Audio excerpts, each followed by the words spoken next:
big exchange money spots that you can pretty much go to, and if you're in a different country with a different currency, you can exchange $100 for $100 of that currency's actual physical dollar.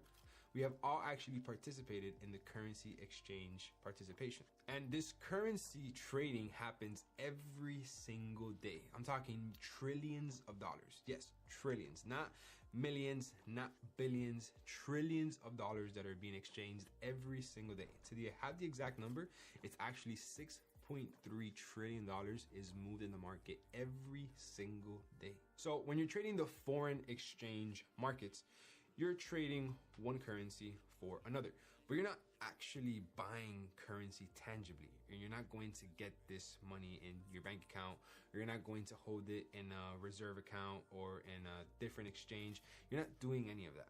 You're simply betting if price will be going up or if price will be going down. You're essentially betting that the currency will get stronger or weaker versus the other currency. And the way that this works is by fundamentals. It's by the government, by the interest points of that country, by the banks behind that country and their funding, by the economy of each and every country.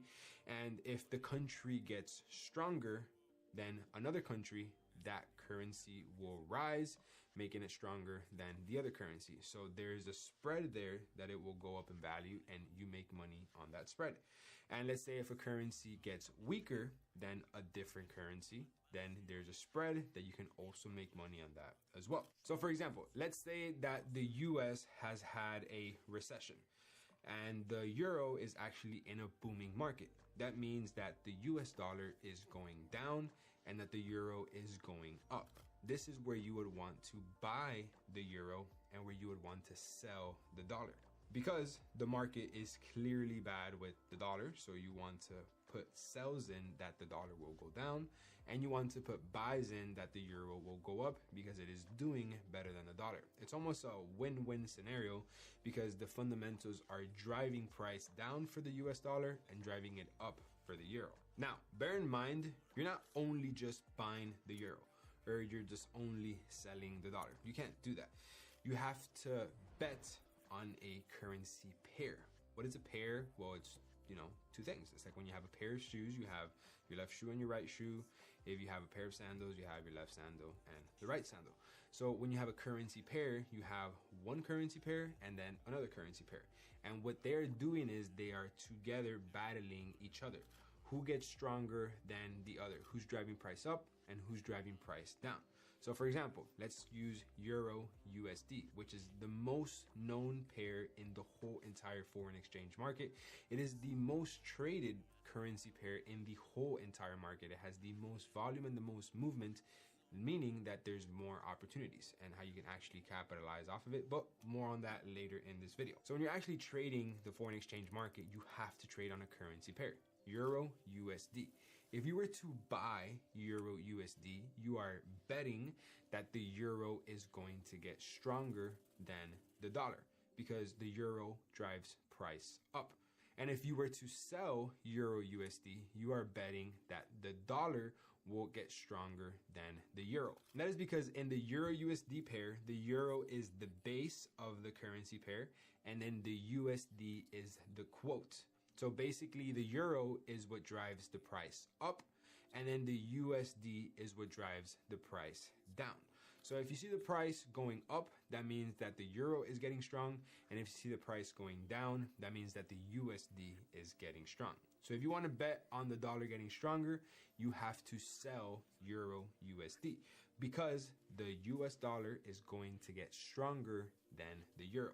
And if you want to buy Euro USD, you are betting that the euro will get stronger than the dollar. And this works for all currency pairs across the market. For example, GBP USD. It's the Great British Pound versus the dollar. So if you buy GBP USD, you are betting that the pound will get stronger than the dollar. And if you are selling GBP USD, you are betting that the dollar will get stronger than the pound.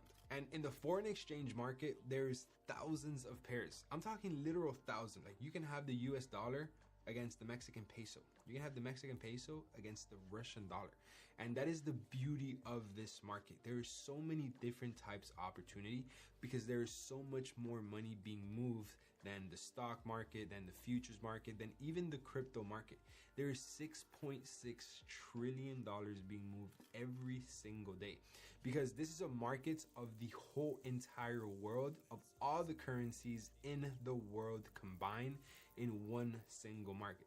Compared to the New York Stock Exchange or US 30, you're only dealing with the companies inside of the United States, which can only be so big. So that is pretty much a very entry level of what Forex is. Now, there is many markets out there like futures, commodities, cryptos, options, and there's great opportunities there, but nothing compared to Forex. So now let's actually dive deep into actually how this market works and how you can learn everything you need for you to be able to go battle this market every single day. So now that you've seen that there's different types of currencies that you can actually trade all around the world, now there's actually different types of formats that you can trade. There's different types of way on how you can approach these different types of currencies that they all move very different.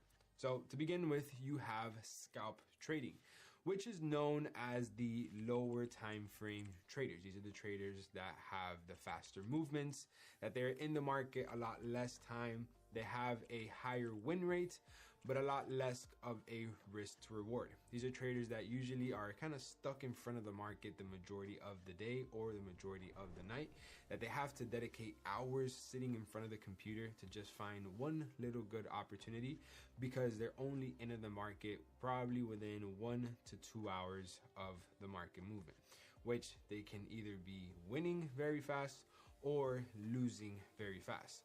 And some scalpers can either enter 1 to 3 trades every single day in order for them to make some money or just make back losses from the previous day. Because the majority of the scalpers will lose the majority of the time because they're taking a lot of trades constantly. And scalp trading is actually the most attractive type of trading that beginners kind of approach to it because they just passionate about trading and they want to be in front of the charts as much time as they can. So they approach scalping thinking that's going to be the best way for them to make money. Next, it leads me to day trading. So I'm sure we've all heard the term, oh, he's a day trader, or I know a day trader. Well, it's actually a very common term because it's what the majority of the people that work a 9 to 5 attempt to do. Because for you to be a day trader, you pretty much have to be in front of the markets while you're in a job. So people kind of treat it as their side income. And day traders are usually in front of the markets a little bit less time than scalpers, but they are definitely taking a lot less trades. They would be taking maximum 1 trade every single day, because anything more than that, you fall into the category of scalping. And day traders are a bit more selective when it comes to the trades, and their trades can last anywhere from 1 to 3 days to play out. Unlike the scalpers, that their trades can last anywhere from 1 to 2 hours. So day trading, your trades are actually being held 1 or 2 days compared to scalpers, which is a little bit of a time. Next is going to be swing trading. So swing trading is actually a approach of the market where you are swinging the market, meaning you're just chilling. You're going to be in maybe 1 position a week, maybe 2 positions a week if you find a good probability trade, and you'll hold it throughout the weekend. So you'll be in the position for anywhere from 4 to about 8 to 10 days. And these positions usually run a lot longer, giving you a lot more profit. And you actually have to do a lot less work. You're probably in front of the markets for 1 to 3 hours every other day. You don't have to be involved in the market that much because as soon as you enter a trade, you're pretty much letting your trade ride until it goes in your direction or against you. But swing traders are taking a lot less trades, but they are risking a lot more compared to the day traders and compared to the scalpers. And swing traders usually tend to have the highest win rate because they're being very, very selective on the type of trades that they take, because they're only taking anywhere from 1 to 2 trades a week. And then next is going to be position trading. So positions trading is a trader or investor that pretty much enter a trade with a long-term vision. They want to be in the market for anywhere upwards of a month. and they are not looking to liquidate their position anytime soon because they're treating it as a investment, as a position that they're entering in the market. So they're prepared to be involved for about 1 to 2 to 3 months to just simply have their trade get as much profit as it possibly could be. And position traders or investors, they'll probably take 1 to 2 trades a month, if any. Usually they stick to 1 trade a month because they're looking at the market long term. They're not looking to have any short-term gain, and they're looking to minimize their losses as much as they possibly can. And investors and position traders are actually the ones that lose the least, because even if their positions go into a loss, they're going to continue to hold it long enough until it goes into profit. And if you hold a trade long enough, it will go back into profit. So as you can see, every single format of trading actually scales up on the amount of time that you're actually holding a position. A scalper is involved in the market anywhere from 1 to 2 hours a day. A day trader anywhere from 1 to 2 to 3 days in the market. And you have a swing trader where it's anywhere from 4 to 8 to 10 days. And then a position trader where it's upwards of a month. So every single different type of format in trading, they are actually holding their trades longer, but they're actually taking less trades.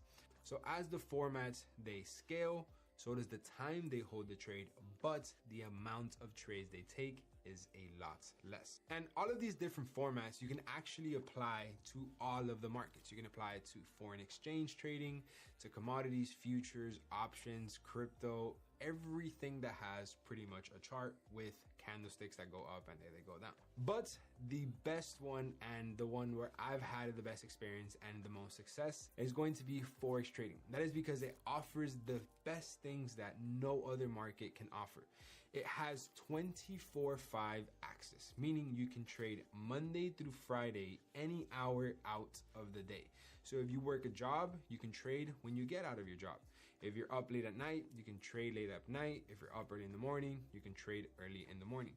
Compared to, let's say, options or stocks, you can only trade 9 to 5, which kind of sucks because if you have a job, you can't get involved in the market. You're simply limited to what you can actually do in the market. The next reason why it's my favorite and why I got involved is because the entry barrier. For you to get started in Forex trading, you can start with as little as $100, or compared to the stock market where your entry barrier is going to be $25,000 as your minimum first investment. And I don't know about you, but when I first started trading, I did not have that kind of money, so I simply couldn't get involved. Another reason why it's the most reliable is because you're literally trading money. It's impossible that the currencies of the world simply disappear from one day to another. If that happens, we're in a big problem, but that will literally never happen. Compared to a company in the New York Stock Exchange, they can simply just go bankrupt one day or get sued and you're done for. Or a crypto can pretty much get rug pulled and all your money is gone from one day to another. The currency exchange market is here forever, and it is going to be here forever. Countries run on these currencies, and they need to do that for it to keep going. For that reason why the currency exchange market only gets bigger year after year, and the opportunities are going to be there forever. And adding up to that, you can actually get involved for free. You can actually test and apply the markets and try and figure out if it's going to go up or down with fake money. You can use demo money to test your skills and learn it before you actually put real money at risk. And when I was trying to get involved in the crypto market, this simply wasn't a thing. They don't allow you to use this with fake money. It wasn't even an idea. Versus in the foreign exchange market, not only can you access it whenever you want, you can actually test it with fake money, which is actually really cool. And if you don't know what demo is, it's pretty much simulated markets. It's demo. It's not real money. It's paper trading, fake trading, where they just give you fake money in an account where you can get and pretty much go test it out. So if you want fake $100,000 and you want to test out your skills, you can do that. If you have $5,000 to put into the market and you want to test out your skills first, you can create a fake account with $5,000, which is actually amazing. So that way you can actually see how far you can get with demo money, so that when you're ready to deposit your own money, you're ready. So now that we understand how the Forex market works, a very simple way, we have to understand how can we actually execute into these markets. what platforms are required, what platforms should you look at, what platforms shouldn't you look at. And this is where it can get a little complicated if you don't have the right video. And that's why everything is inside of this video, which is going to teach you the only platforms that you're going to be needing in order to be able to execute trades in the market successfully. Now, there is hundreds of different platforms.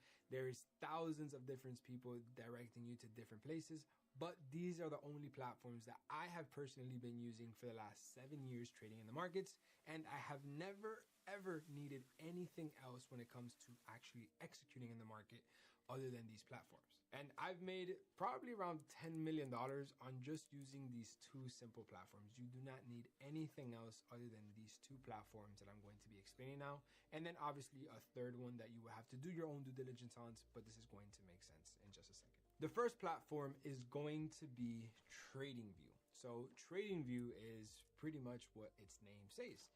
TradingView. You're going to view the trades on this website. This is a well-known website, I think used around about 80 to 90% of the market. And this is where you're going to be actually looking at the charts. This is where you're going to be looking at the markets going up, at the markets going down. This is where you're going to look at the markets, for example, Euro USD, how we were setting an example, GBP USD, GBP CAD, so on and so forth.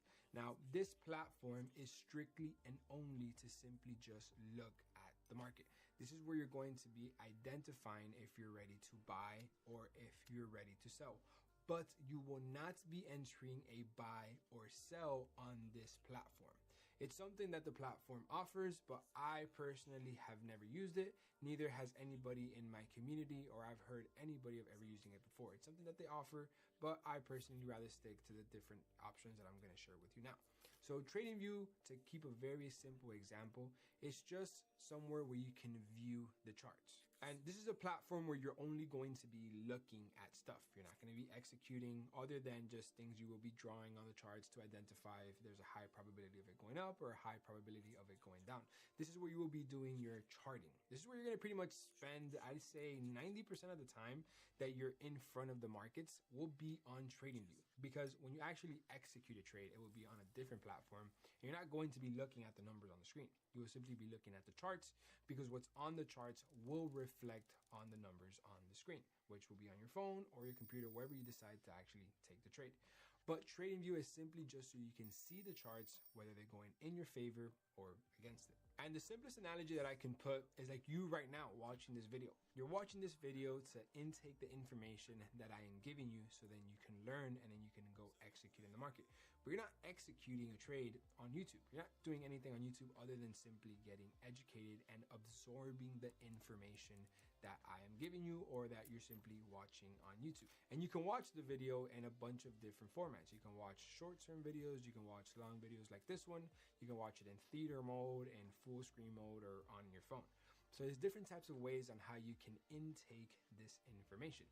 It's the same exact thing with TradingView. You're looking at the charts in a bunch of different ways so you can intake the information, so it can tell you if you're ready to buy or if you're ready to sell. But you're not doing anything other than just looking at the information that the market is sharing with you on TradingView. So let me actually take you to TradingView just so you guys can get a very simple insight of what this actually looks like and what to pay attention to and what to not pay attention to, because this can almost be very overwhelming at the beginning and information overload.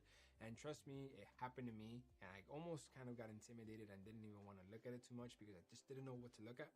So I'm just going to explain to you right now what are the only things that matter when you log into TradingView very briefly, and then you're going to see what you shouldn't be paying attention at, because honestly, there's a lot of stuff here that you really don't need. So diving into TradingView right now, this is as soon as you log in, this is what you will be seeing. You will be seeing pretty much to your top left hand side is your accounts, and you're going to see all of these tools that are randomly right here to the left hand side that you probably have no idea what the use is for. But everything inside of here is basically a tool that you can use to your advantage to chart up the chart. It's simply things that you can use to put on top of the chart so you can create an edge on the trade that you will be taking. You will not be needing everything that is in this toolbox right here. This is absolutely excessive, and you only need to use about 7 to 8 tools out of everything this platform has to offer. So if you come back here to TradingView, this is just a simple Ray example that I have just showed you, and it is really not necessary at all. Within this section, you have many different types of lines. You have the info line, the extended line, trend line, horizontal line, all these lines that literally I do not use, and you will never need to use it. You will only need to use 3 things from this line section, and that is going to be the trend line, the horizontal line, and the horizontal ray. So if you'd want it, all you have to do is put a little star. When you put a star, you will notice that it will pop up on this box right here that is going to pop up in front of your charts. This is going to be your favorited tools out of all of the ones that the platform has to offer. This is so you can pretty much filter out the only things that you need, because again, there's many things in this platform that you do not need to pay attention to, and there's many things in this platform that, as of today, being a multi-millionaire trading on this platform, that I have never used, meaning you will never need to use them either. So you just simply, I'm going to explain to you what they are, and don't even get curious on learning what it is. Simply just know that it's there and know that you will not be needing it ever to become successful in trading. So moving on, you have the channel section, and this is where there's different types of channels, pitchfork, shift pitchfork, all of these things that make absolutely no sense.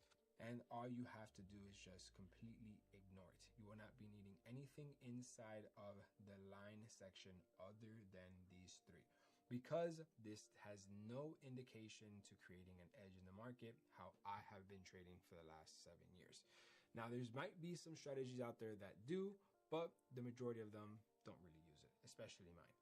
So when it comes to here on the second section, you're going to have your Fibonacci area, where there's about 10 different types of Fibonacci's, and we will be using absolutely 0 of these Fibonacci's. These are all different types of random stuff that just make your chart look weird. Like, look at this. You're gonna tell me you can create an edge with this funnel or this fan, whatever this is even called? No, it simply doesn't make any sense. It's just accumulating your chart. It's putting mathematics behind it that honestly it's not needed when it comes to trading. All you will need when it comes to trading is read the price action, which price action is the chart, but we'll get into more details later in this video. I can only get into these details when you actually know how to visually see them, because you have to see them on a platform, and this is the platform that you're going to be seeing them in. So you will not be needing any of this complicated stuff. This just makes the trading complicated and very intimidating to a beginner trader, and you don't need anything inside of this Fibonacci section along with the gain section. You can simply move on to the next section, which is going to be the pattern. Because again, Fibonacci is just an equation where you can create an edge on it, but I will explain to that again later in this video. Right now, I just want to show you what the platform looks like, and I'll get into more details later, along with the patterns that we are in this section now. And the only pattern that we will be using is going to be head and shoulders. You can simply put a little star next to the head and shoulders, and you will notice how it's going to pop up over here to the top right hand side corner. We will not be using the ABC pattern or whatever this is. I've literally tried to figure out many times and it doesn't work. Other than the pattern section, we will completely avoid the Elliott waves and this section down here. This will not be needed in this trading approach, simply because it is information overload. These are all different types of indicators to read the market, and indicators, as many of you may know, or if you don't know, they don't have a high success rate because indicators are delayed. It takes time for the markets to be able to have a reaction to them. So by the time you get your entry based off of an indicator or one of these tools, you're pretty much late already. So we will not be paying any type of attention to any of these different types of Elliott waves or any of these types of cycles that the market has to offer. Moving into the next section is going to be the projection section. You're going to put a star on the long position and a star on the short position. This is pretty much going to be the tool that is going to tell you if you are buying or if you are selling. Simply just take a quick look at it. It's probably this green and red box that you see all the time these traders put, but don't worry about it. More on this later in the video. Right now, I just want to get you to be very familiar with looking at these things, so when I dive into detail on every single one of them, you're very educated and up to speed and they make sense right away. Moving on, we will be looking at the brushes. You only have to put a star on the brush and a star on the rectangle, the path, and the eclipse. Everything else in this section you will not be needing. You will not need to be paying attention to it. Again, it's information overload. What they did was put 4 different types of arrows. You have the arrow marker, which just looks excessive. Then you have this type of arrow, and then you have this type of arrow right here, which is just another arrow. It's just different types of ways that the platform offers services for all different types of traders, which is cool because pretty much they are meeting the standards of every trader around the world, but you're only one trader. You shouldn't be looking at all the information for traders all around the world. You should only look at what's going to make sense for you. And in this video, I'm going to only show you what's going to make sense for you. So now moving on to the next section is going to be this T. So this is going to be the text and the notes section. So you want to put a little star on the T and a star on the call out. You won't need anything from the content section because this is pretty much whenever you want to write notes on the charts, you can simply just write it on the text section. Or if you ever want to call out a specific section in the charts, you can just point at it and you have a call out section. These are both things that I just use to actually just have notes on the chart if you want to save it for the future, if you want to look at it when you're back testing, or if you just want to hide a message in your chart. Moving on now to this little emoji section over here. You will not be needing any of these emojis. TradingView is very clever. They literally put the whole entire emoji section on iPhone. I don't know why they did this. I've actually never used this in my life, so I take my trading very serious.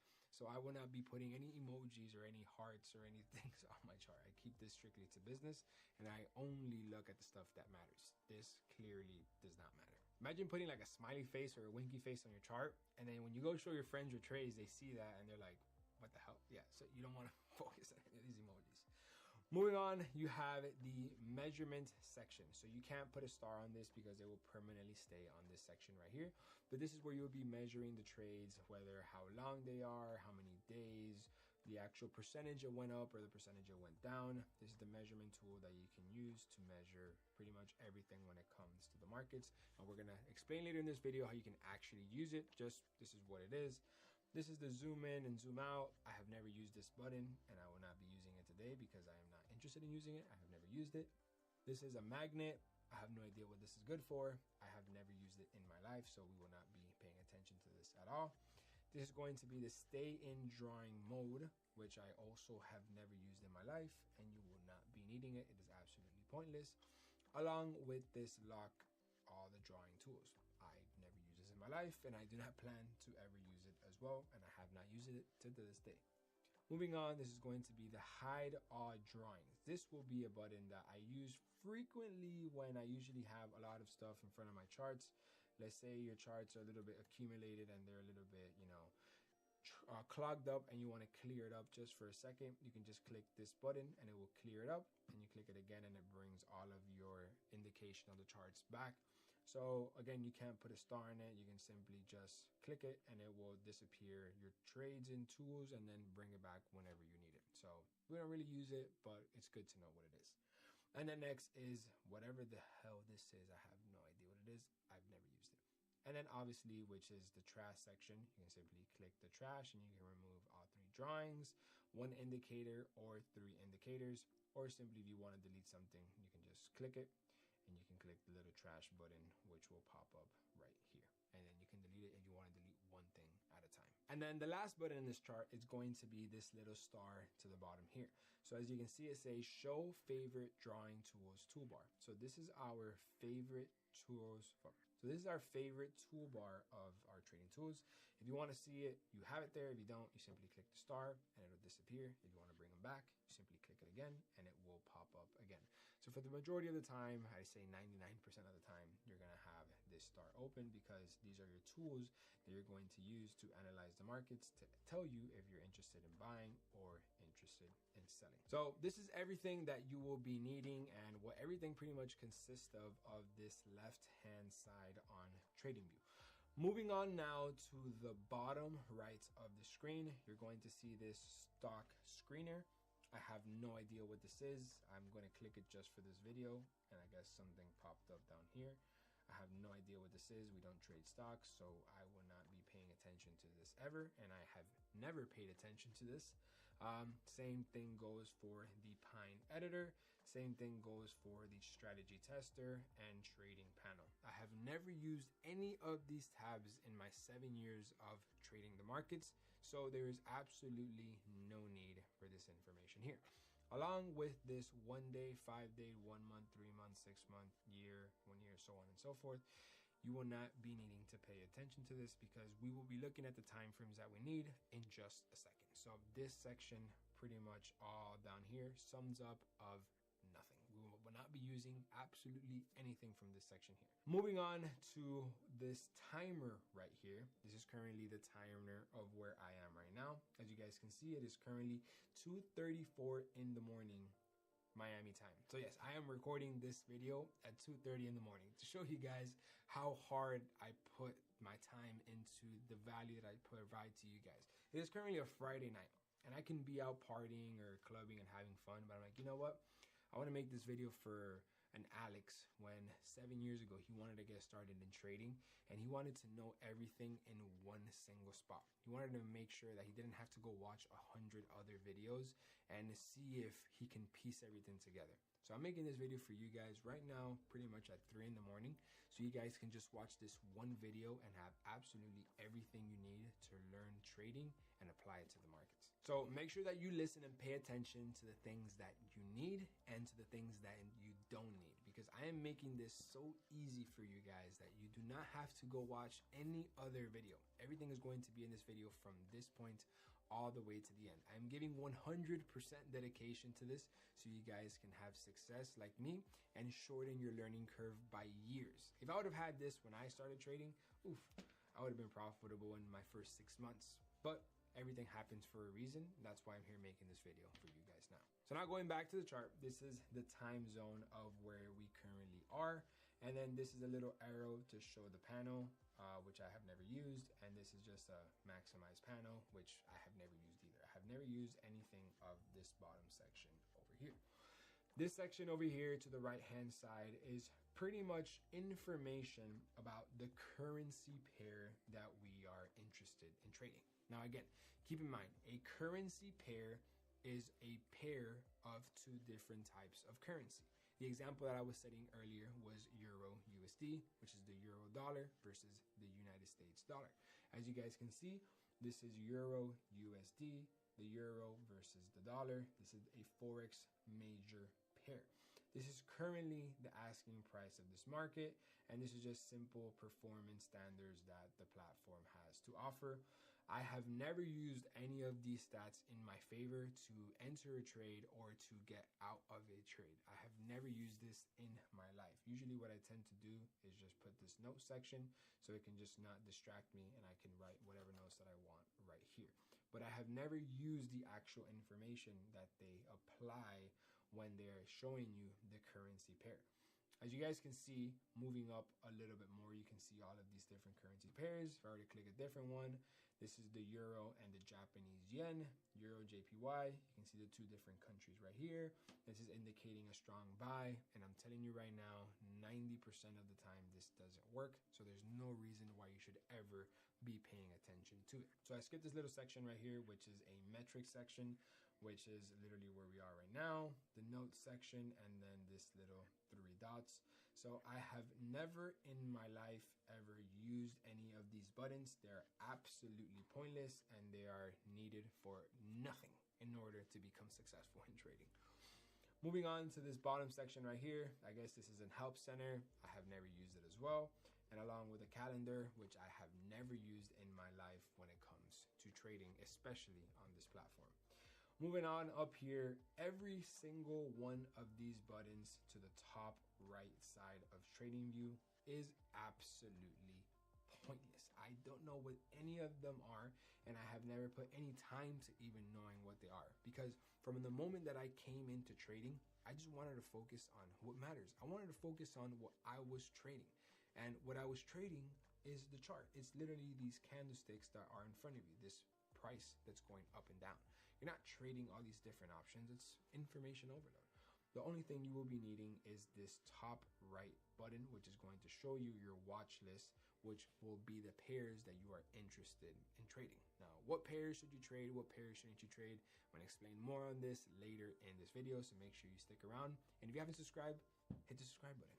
So moving on to the top right hand side corner, this is going to be a publish button. I've never used it as well, and I have never used absolutely any of these buttons that are here to the top right hand side of this trading view ever. There's absolutely no need for it, and I have never used it. Oh, and actually a fun fact, literally just the other day, I found out what this button did. I'm talking about like a month ago.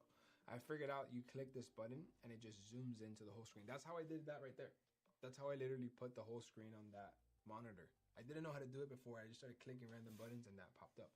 It's kind of cool, but it's not gonna make you profitable. So there's no reason to pay attention to it.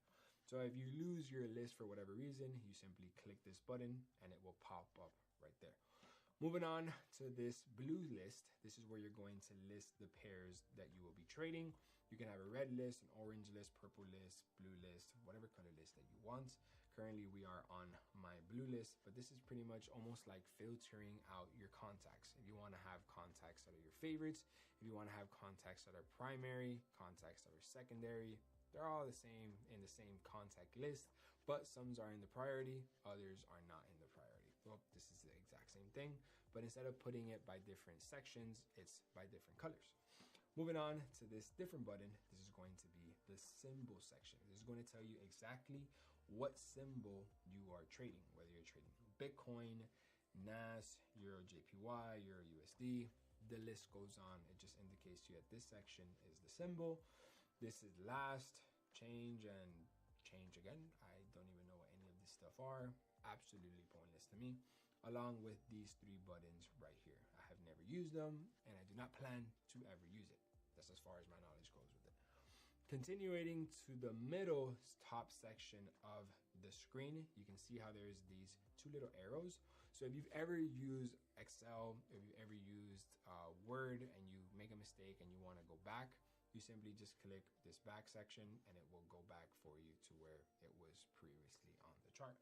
If you want to go forward, you simply click this button and it takes you forward to the last point where you put on the market. It's very simple and it's very straightforward.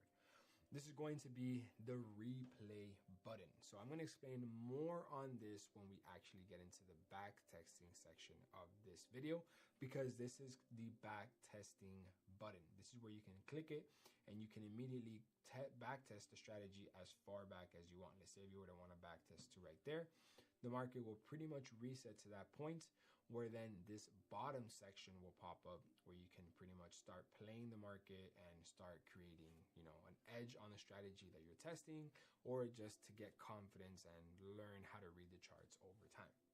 But again, more on this later in the video when I'm going to explain back testing and how you can actually use it to your advantage so you can capitalize off of it.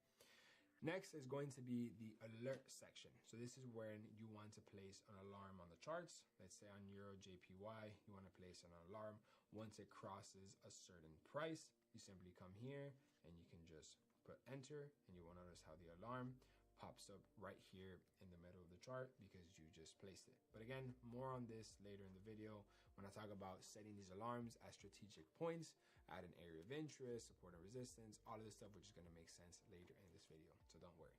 So this is just the alarm section, which we will be using very frequently in the charts.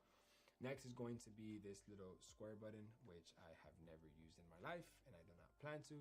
And then it's going to be the indicator section. So you click this button and you will literally get thousands of different indicators that this platform has to offer.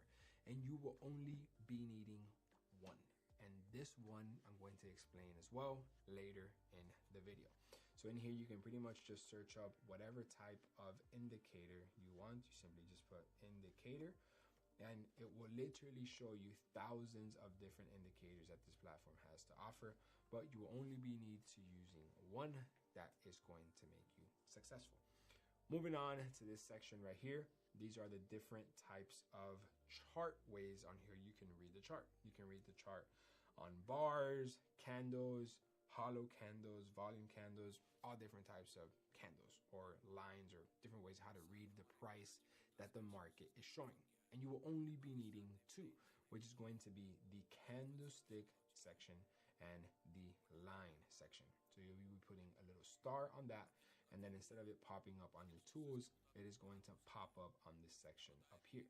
So you can see you put a little star and it will pop up in this section right here. Now, moving on to the next section is going to be the time interval. These are going to be the famous time frames that you're trading. What is a time frame? How does that work? How can you do it? What are the right time frames? I'm going to tell you more about that later in this video. This is just so you're familiar with it and you know how to look at it on TradingView. As you guys can see, there's a 1 minute, 2 minute, 3 minute, 5 minute. There's literally hundreds of different types of way you can read the market in terms of time frames, but we will only be using 7 of these time frames. We're going to be using the 15 minute, the 30 minutes, the 1 hour, 2 hour, 4 hour, daily, weekly, and monthly. So you will be putting a star next to the time frame that you will be using. As soon as you put the star, it'll automatically pop up on this section right here, and it will forever be saved as the time frames that you are using to execute on the markets. And you will not need to be using any other time frames other than these. This way, you only focus on what matters. There's so much information on here that if not read correctly, you can get confused and it can be very overwhelming and it can throw off your whole entire trading. So you only want to focus on just these time frames, and later in this video, I'm going to teach you exactly how to use them. So now that we understand everything within the actual TradingView platform, let's actually get into the charts, right? These boxes that are going up and down. Because I want you guys to understand everything that this platform shows you, so then we can move on to the next platform that you should be using and what platform you should be avoiding. So let's actually get into the charts. So as you guys can see over here, kind of in the middle of the top section, you can see how we have already favorited the candlesticks and we have favorited the line chart. So right here, this is going to be called the candlestick charts. So every single one of these boxes right here is considered a candlestick. This is a candlestick going up. This is a candlestick going down, another candlestick going down, candlesticks going up. This is basically the candlesticks representing price going up or price going down. Now, every single one of these boxes, they currently have a time frame. And this is right now the daily time frame. As you can see, the daily is highlighted in blue. So this is indicating to us that every single one of these boxes is a day. It's 24 hours in order to create each and every single one of these boxes, or also known as candlesticks. So if we were to simply flick down to the 4 hour, so we click this button right here and then it takes us to the 4 hour. You can see it right here as well. Each and every single one of these boxes is now 4 hours, meaning it takes 4 hours for this candlestick to close. And then if I go down to the 2 hour, it's literally the same thing. Every single one of these boxes is a 2 hour candlestick, meaning that it takes 2 hours from the moment this candlestick opens for that to then close. As of right now, you can't see the time over here to the right hand side corner because the market is closed right now. It literally just closed. You guys can see it down here that the market is closed. But if you were to see a little bit, like 5 minutes back before, you can see how when we're flickering through the time frames that you can see how much time is left in order for the candlestick to close, because this platform will tell you how much time is left. And then if we go to the W, it's going to be the 1 week. So as you guys can see, if we hover over it, it is a 1 week candlestick. So every single one of these candlesticks is a weekly candlestick. Very self-explanatory, very simple, very straight to the point. Just basically explaining that every single box is going to be the time frame that you have been selected, right? So now we have this line chart. So we come here and we click this line. It's literally the same representation in price, but now you're looking at it as a form of a line. You're not looking at boxes, you're not looking at candlesticks, you're not looking at anything other than lines going up and lines going down. It is the same exact price, but it's just showing it to you in a very different way. For example, let's say you were to look at a human body with your vision, that can be the candlesticks, because you can see more details, you can see more into the specifics of the hairs, the features of a person. And if you want to see a different version of the human body, let's say you were to look through a thermal vision. So you're still looking at the same human body, but now you're only looking at the heated parts of the body that the thermal vision binoculars represent. Compared to if you were to be looking at with your regular vision, you can see everything other than the heated vision. So you're looking at the same human in just two completely different ways. Now, this is the same exact market, you're just looking at it two completely different ways. You're looking at it one with more details, which would be the candlestick market. And then if you want to look at it with less details and you just want to look at one specific thing, you would look at the line chart, which in the vision example, it would be the thermal vision. But we are going to be 99.99% of the time looking at the candlesticks or the market in this candlestick market. Same way how you look at humans, you pretty much look at humans 99.9% of the time with your regular vision. You don't really ever use the heated thermal vision. So now continuing into a little bit more detail, you guys can see all of these different colored numbers that you guys see here to the right hand side corner. This is pretty much how the platform differentiates things that I have selected in the chart. So for example, this blue line right here, it's pretty much indicating to you the live price of where this price is. This red box is just indicating to you that it's at that point. This black line is at this point. This blue box is at that point. It's simply just the representing of whatever you put on the chart. It just shows it here in a numerical version. For example, if I were to go to GBP CAD, which is the same exact currency pair that we're currently on, but let's say on FXCM, if you notice right here, I don't have anything on my chart. So we can go to the daily time frame and I have absolutely nothing. So let's say if I were to get this box and I were to simply just grab it and drag it like that, you would see how it would pop up over here in blue. Or if I were to come and I would put a horizontal line, see how it would pop up here in black. If I were to add a risk to reward tool, wherever this is placed, you see how it will move there. If I drag it down, you see how it will pretty much chase wherever price is going to be, depending on where that line is. It's just a different way. Instead of you seeing it visually, you can see it with the numbers. Those numbers are going to be very useful for when you're going to be entering a trade, but we still have a long way to go before you actually enter the trade. I have to teach you how to actually read the market so you can make money with it, and then actually how you can apply your entry to the trade. So this will become very useful later down the road, but I'm just explaining to you what it's for right now. So this is just a different way of looking at the objects that you place on the trading view, but in a numerical version. And then this section up here, I literally have no idea what any of these things are up here. This just simply moves every single time I move the mouse. I guess it's a different way of measuring where the mouse is in a numerical version. For whatever reason, I guess this is used for algos and stuff. I have no idea. I've never used it in my life. I kind of don't like it. It's just kind of annoying. It's always moving. And then obviously this over here is just explaining the server you're on, the time frame, and then the currency pair. And this is pretty much the seller price and then the buyer price that this market is offering. And then here, if you were to have an EMA. So right now, if you have been copying absolutely everything that I've been explaining to you, you do not have the EMA set on correctly just yet. And I'm going to be doing that later down this video, so you can have the same exact EMA that I do, which is an indicator that I use that gives me advantage and an edge over the market. So make sure you stick around so you can get the exact EMA that I use and you can make money with it every single week how I do. So with this right here, we'll explain later down to the video. There's just a little promotions tab of what TradingView is. And that's pretty much it. Everything on this platform right here. Obviously how you read this market and how you read these candlesticks and how you read this line chart, we're going to get into a lot more detail. This right here is me just explaining to you what the platform is, what it consists of, how it works.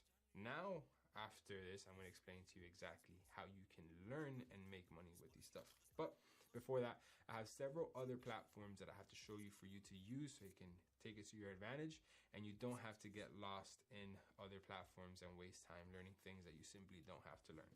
The next platform is going to be a position size calculator. This is going to be where you're going to calculate your risk. Now, if you're a beginner trader and you're watching this, please, the faster you get this, the better. Because I did not get this until about a year and a half into my trading, and I lost so much money because I was just being greedy. I was honestly just being a gambler. I just simply wanted to come in and wanted to make $1 million off of 100.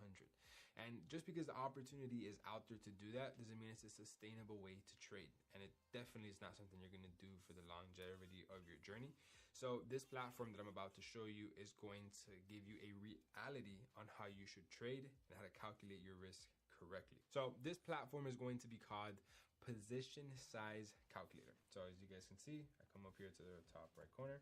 I'm going to put Position Size Calculator. And as soon as this, you click enter, you will see how MyFXBook Position Size Calculator will pop up. Now, there's many other position size calculators out there. I have tested all of them. This is the one that I like. I'm not getting paid for promo. This is a very known website. It's super famous. I just like how this platform explains it. So if you come here to this platform, you will be able to see how you can pretty much calculate your risk very, very simple. So if you were to come here and you were to create the currency pair, if you were to add the currency pair that we would be trading, let's say we would be trading GBP CAD, for example. How can you toast the currency pair? You can see it right here. You can see it right here. You can see it right here. You come over here to your position size calculator and you would pretty much place the currency pair that you are looking to trade. So obviously we're looking to place GBP CAD. And then you would place the account currency that you have. Currently, I am in the US, so I would have to place a US-based currency account. But if you are a Canadian, if you are in the Europe, you have the pound, the Japan, whatever type of currency your current account is, that is where you're going to then select the account that you simply have. Then you're going to place your account size. So let's say you have $1,000 that you want to risk in the market, right? So you have $1,000 that you have currently right now in your trading account, and you're asking yourself, how much do I risk? Well, how much are you willing to lose? Because you have to have the mindset of every single trade that you're going to take that you can immediately hit stop loss. And if your trades immediately hit stop loss, you have to be completely okay with that loss. You can't simply deposit $1,000 and bet the whole $1,000 thinking that you're not going to lose it all. Well, if you don't calculate your risk correctly, that's exactly what's going to happen. So for example, let's say out of these $1,000, let's say you want to risk 5% out of this $1,000, which is reasonably high risk, but I'll explain more later this in the video when I talk about percentage-based entries and stuff like that. So let's say you want to risk 5%, you simply come here, you put the number 5, and then the amount of pips that your stop loss is. So this is very simple. And again, we'll get into more details on this later on, but we're just going to use this stop loss for example. This stop loss, I had a total of 44 pips. This is how it is measured. And again, I'm going to get into more details, how you just use this tool and how you use this risk to reward later down the road. So don't even worry. And we're going to get into more details. For now, I'm just going to pretty much go straight to the point just so you can see how you actually calculate the risk and how this platform works. So this right here is going to be a total of a 40 pip stop loss. What is a pip? Again, I'm going to explain this later into the video. It's literally the next subject that is coming right after this.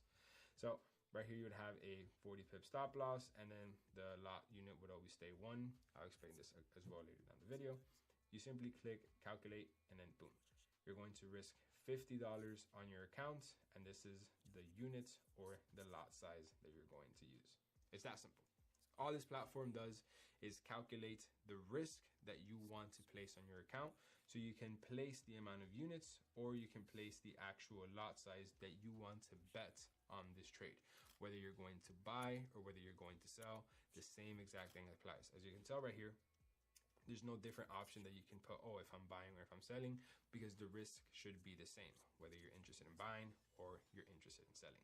But more details on what these other different vocabularies are and how you can use them, because I know they can be very intimidating at the beginning, but they're actually very simple. So now that you understand where you can calculate your risk, if you don't understand some of the words in there, don't worry, I'm gonna explain to them, you're gonna get them right away. There's one other platform that I personally don't use, but I can see a lot of you guys looking for somewhere to find it, and I'm gonna simply make it very straight to the point.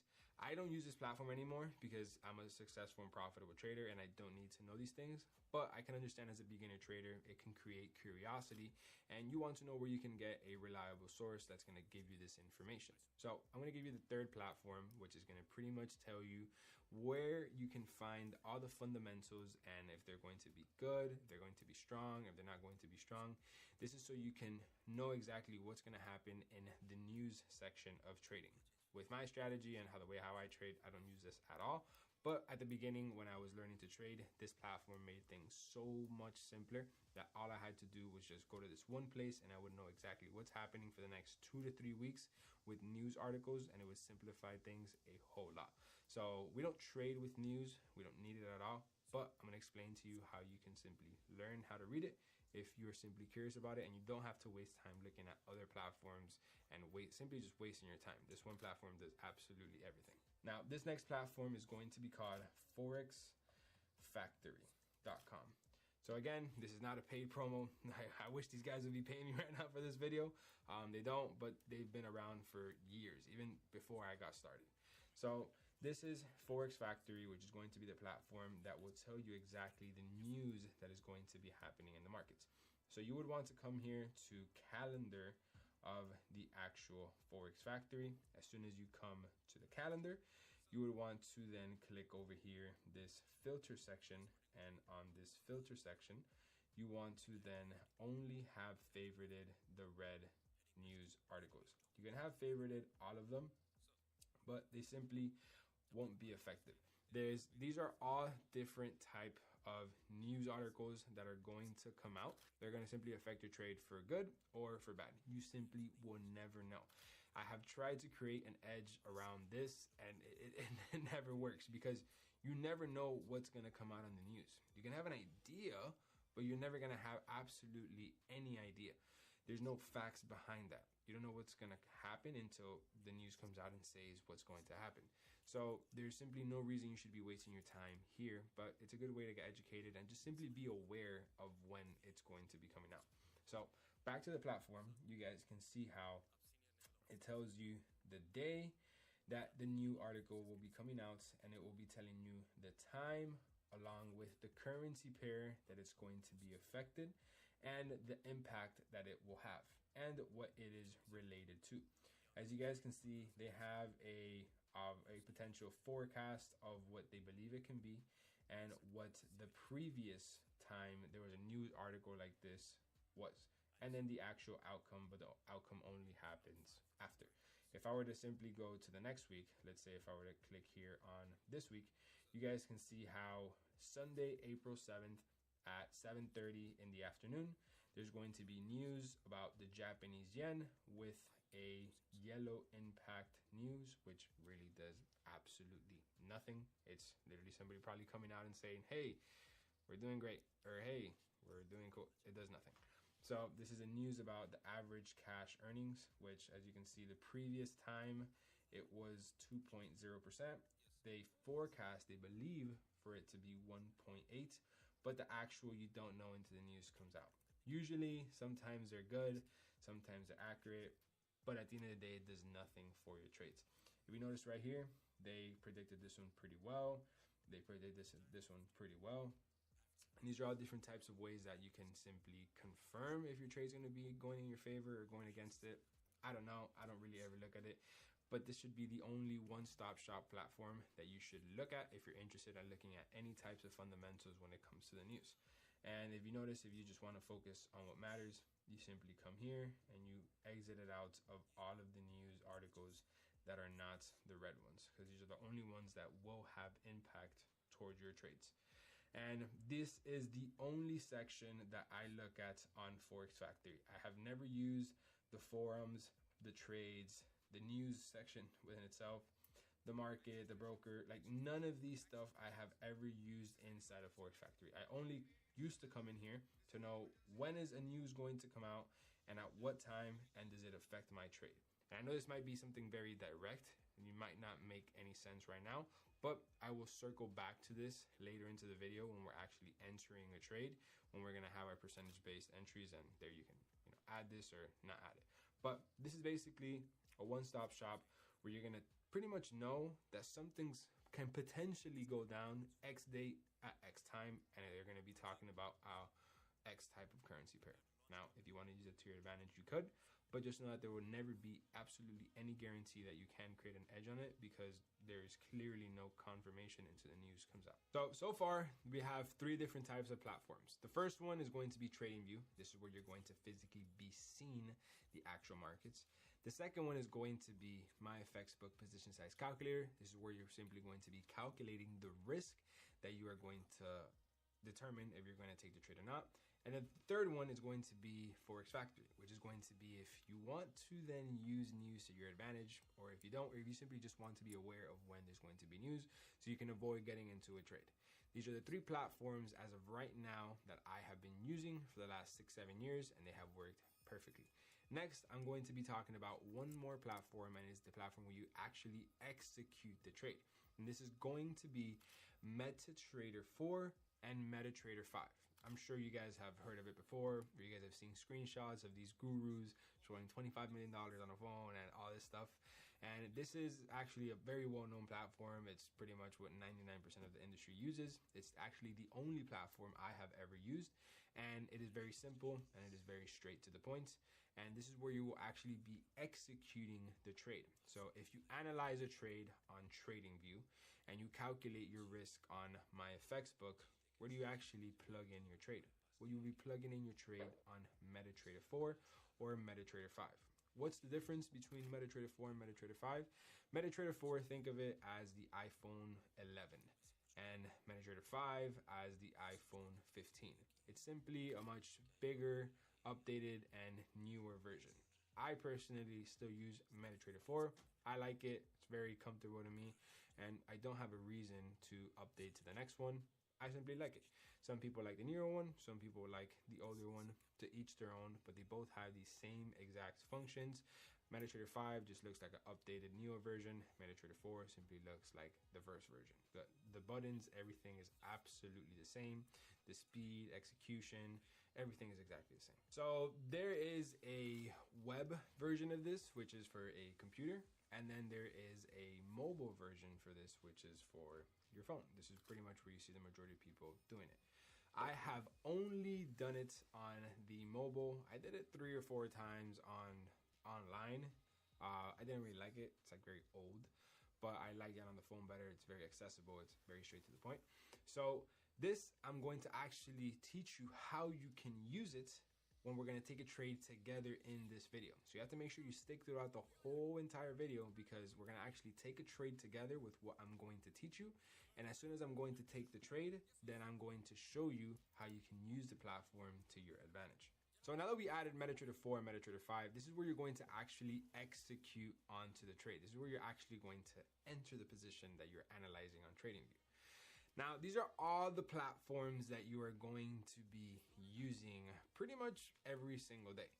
Now, there is one other platform, and that is going to be a broker. So a broker is pretty much the middleman in between you and the market. So you can't simply right now decide, all right, I'm going to go into the market and I want to trade Euro USD and put a buy.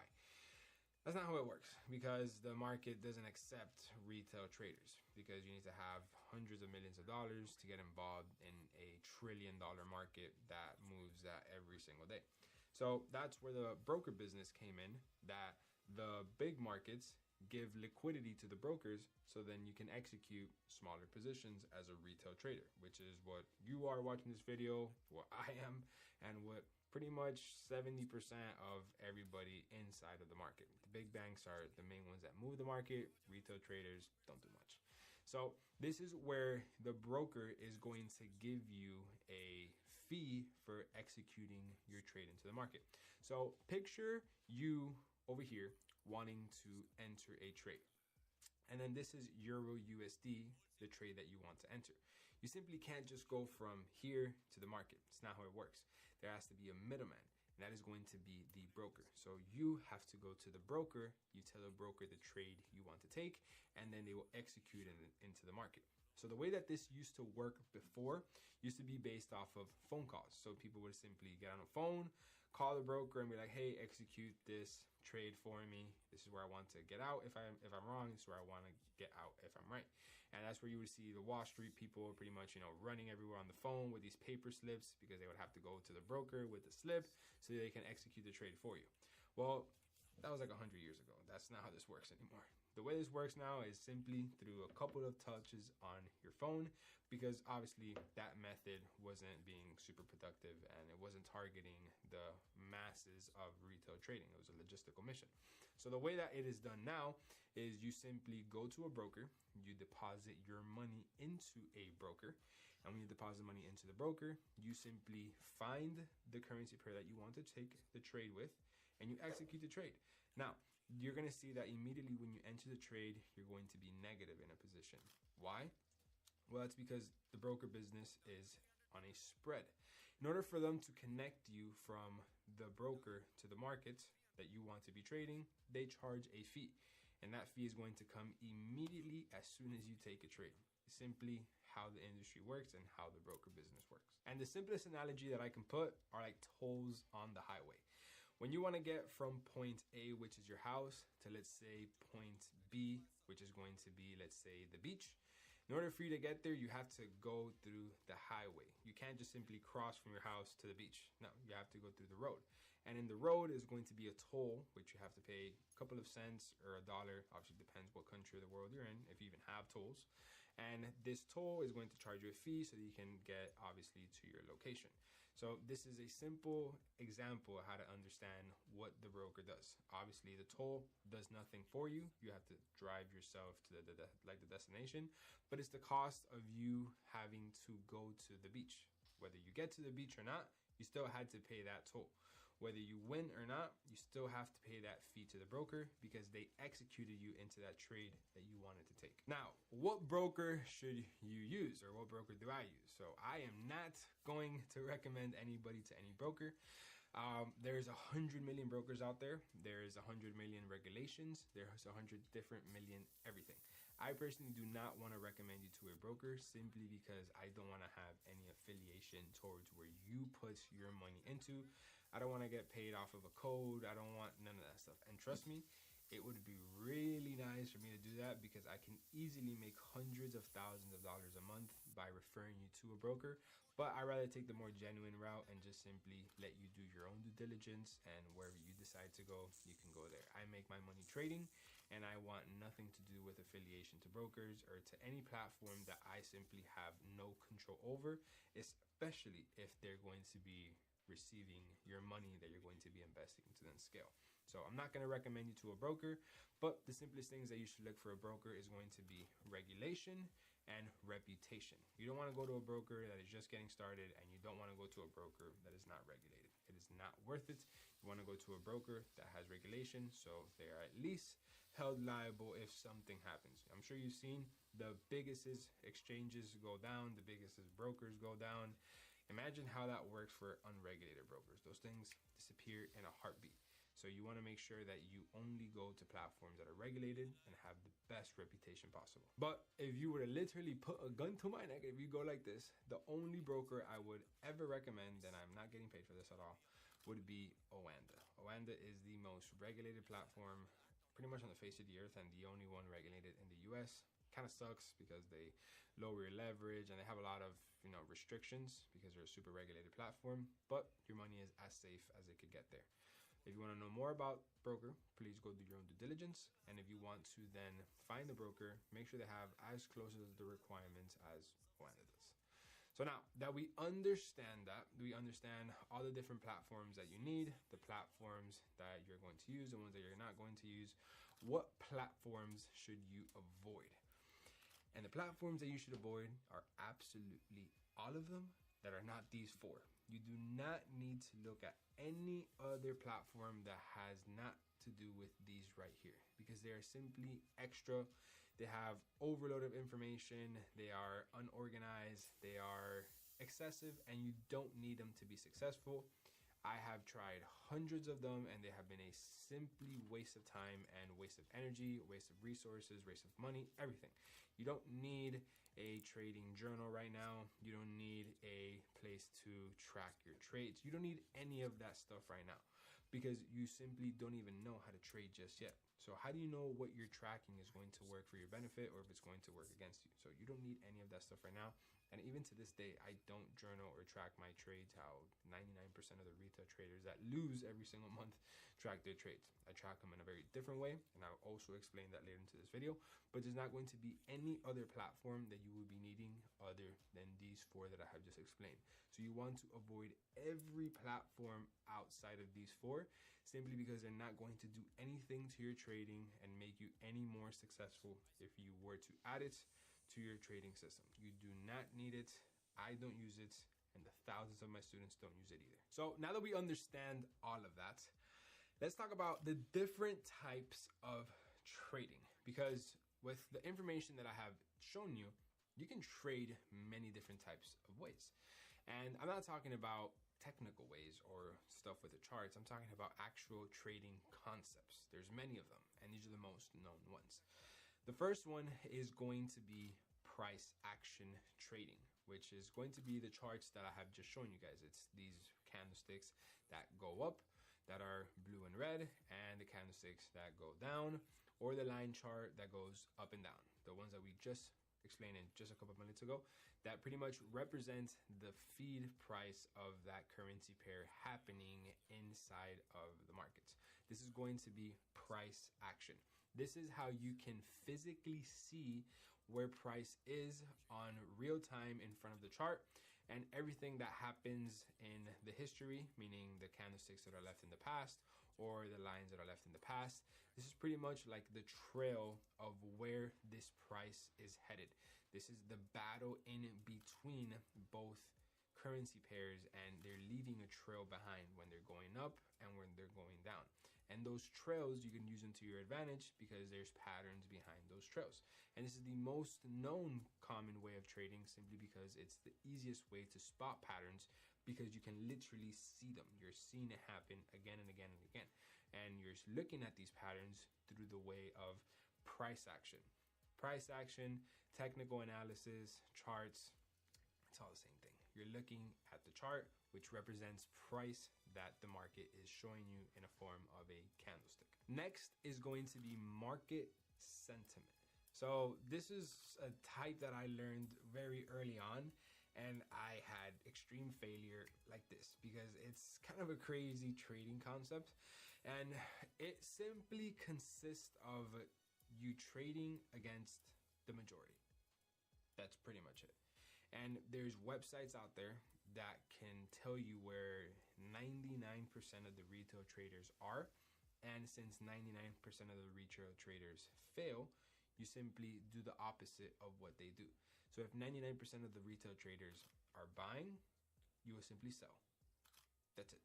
That's what market sentiment trading is. It's honestly a very high risk way of trading, and there's a lot of speculation because none of these platforms really know how many traders are in one direction versus the other. It's great assumption and it doesn't work. Obviously, they get their price data and live feed from brokers and from other platforms, but how reliable can that really be? I tried it and I've heard stories and I've never met anybody that is successful with it. But pretty much what you're doing is you're trading against the retail traders, but you're not having an actual price that you are looking at. You're not looking at the candlesticks. You're not looking at the charts. You're not looking at technical. You're not looking at any of this stuff. You're just basing it off of one platform that tells you, hey, 99% of the traders will be buying tomorrow at 9 a.m. You should sell. But how do you know where to place your take profit? How do you know where to place your stop loss? How do you know if the entry is right? How do you know if you even have an entry signal? There's so much stuff that gets factored into this that simply makes absolutely no sense. And you're pretty much just trading off of an assumption of a platform, which to me had no sense. And I see no reliability and accountability for you to become successful using this source. Next is going to be fundamental analysis. So this is pretty much what we just explained just a little bit ago on Forex Factory. And this is going to be where you simply trade using the news. So some people out here, they love reading hundreds of pages every single morning. or they love being on top of what politicians are doing, and they study them and their moves and their team's campaign, and based off of what they've done in the past, they can pretty much assume what they're going to say in their next speech or what the next political news is going to come out. And they use that as a trading strategy to pretty much create an edge over the market, where they believe that they can know what these politicians and what these big news are going to pretty much post. But it kind of takes as well as a lot of assumption, and it's a lot of assumption based off of articles that you have to read, that you don't know if some of these articles are reliable. You guys know that the media kind of makes a lot of stuff up all the time, and they give their own twist to the story. And I personally didn't want to have any reliability on social media, that they can just spiral up the news to make it a little bit more spicy and they could get more attention, and me base a money decision based off of that. Or you simply have to read 5-6 different news articles to pretty much come with one overall decision, if it's going to be good, if it's going to be bad. You're pretty much just basing everything off of reading. And instead of you reading actual letters, why shouldn't you actually be reading actual charts, which is what the market does? By you reading fundamentals and you reading the news, you're not seeing patterns, you're not seeing anything. You're just pretty much reading what the people think is going to happen. And then you making a business trading decision based off of that. And that's what the fundamentals pretty much consist of, just you reading news and base a trading decision off of that. So instead of you relying on the charts, on the candlesticks, you're pretty much relying on the news, on politicians, on social media platforms, places that direct what the news of that currency is going to be, whether you believe it's going to be good or whether you believe it's going to be bad. But same exact thing, how do you know when's the entry signal? How do you base your stop loss off that? How do you base your take profit? You can't really base it off of something like, let's say you even know for a fact that some politician is going to come out and the news article is going to mean that the dollar is going to get strong. Let's say you know that for a fact. You have inside information. Well, what do you do with that information? How do you know where your take profit is going to be if you're not physically looking at a chart? And that's why the fundamental traders usually have a big struggle becoming profitable, because they also have to implement technical analysis for it to make some type of sense. So these are going to be the 3 different types of market approaches that you can decide to trade the market in.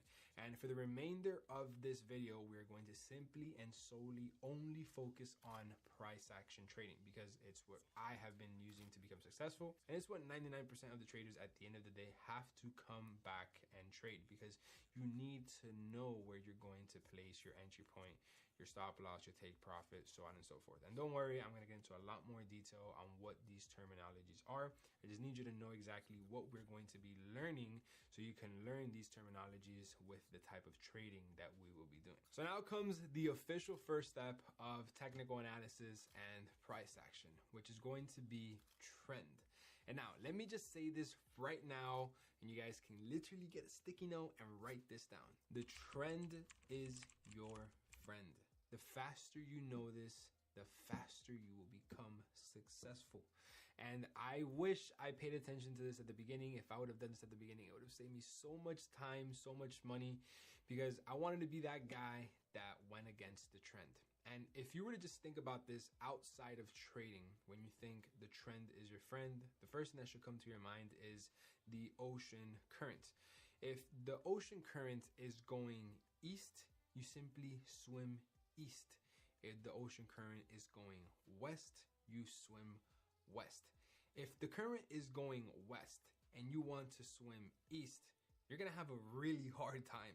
If any of you guys have ever been out to the ocean and swam against the current, what ends up happening is that you simply don't move. You stay in the same exact spot. You stay in the same exact spot and you have no success. Well, that is exactly what happens with the market. But when you go with the current, you make money. And when you go against the current, you lose money.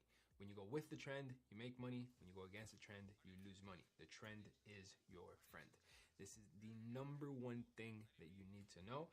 And it is the most important thing when it comes to my trading strategy. And it just happens to be the first thing that we're going to be talking about when it comes to technical analysis. So now, how do you identify a trending market? It is very simple. So as you guys can see, if we come over here to the chart, you can identify a trending market by looking like this. You can simply tell this is a market heading to the upside.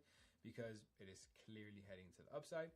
And then you can tell this is a trending market to the downside because you can clearly see it heading to the downside. So this right here is a bullish market, and then this is a bearish market. This is a bullish market right here, and then this is a bearish market. So bullish means buys or up, bearish means sells or down.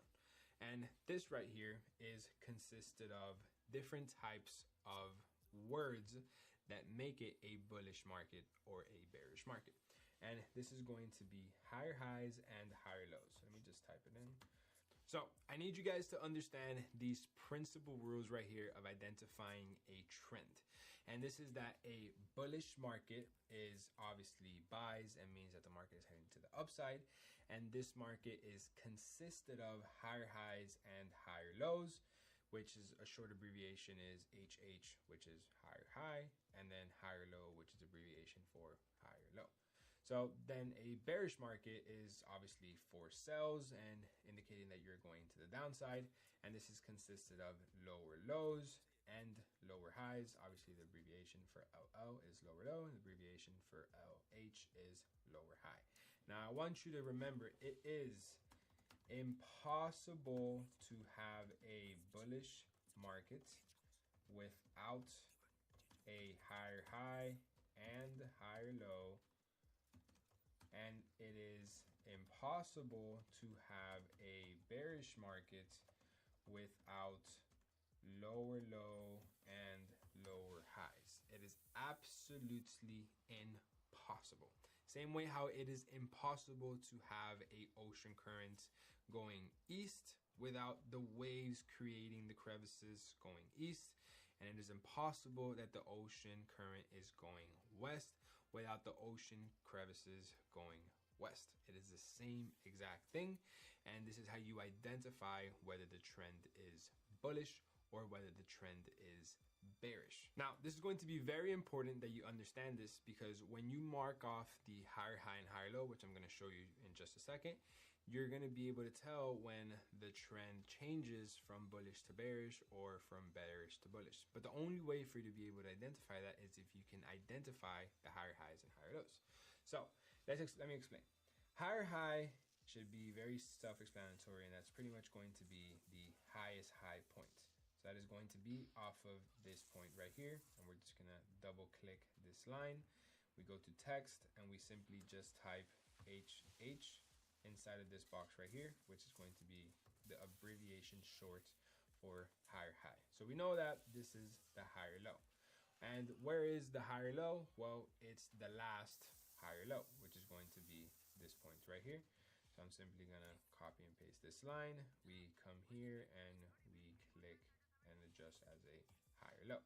Now we understand that this market is bullish because of this higher high and this higher low. It is impossible to have a bullish market without a higher high and a higher low. And if we were to have our bearish market, obviously the lower low would be the lowest low point, which is this one right here. Simply double click it, come into the box, and we're going to put lower low, which is the abbreviation for right here. And then for the lower high, we're just gonna copy and paste this line, put it at the last lower high, which is at this point right here. And we're going to put lower high because it's the last lower high. Now, obviously I'm gonna explain now how to identify these points, and now it gets a lot simpler. But so you have an idea is picture the last move of the market as the last wave before it hits the shore. That is where you can start counting the amount of waves that the ocean is showing you within the vision that your eyes can see. So if I were to simply come over here and show you in a picture example. So as you guys can see in this image right here, the last wave before hitting the shore would be this one right here. And you can pretty much count the following waves that are going to be hitting the shore. So this is the first wave, this is the second wave, this is the third, and then this is the fourth wave. So this wave right here has the highest point of the wave, and then it has the highest low point of the wave. This is where you can pretty much measure and identify how close the wave is from hitting the shore. and how close the wave is from the last wave.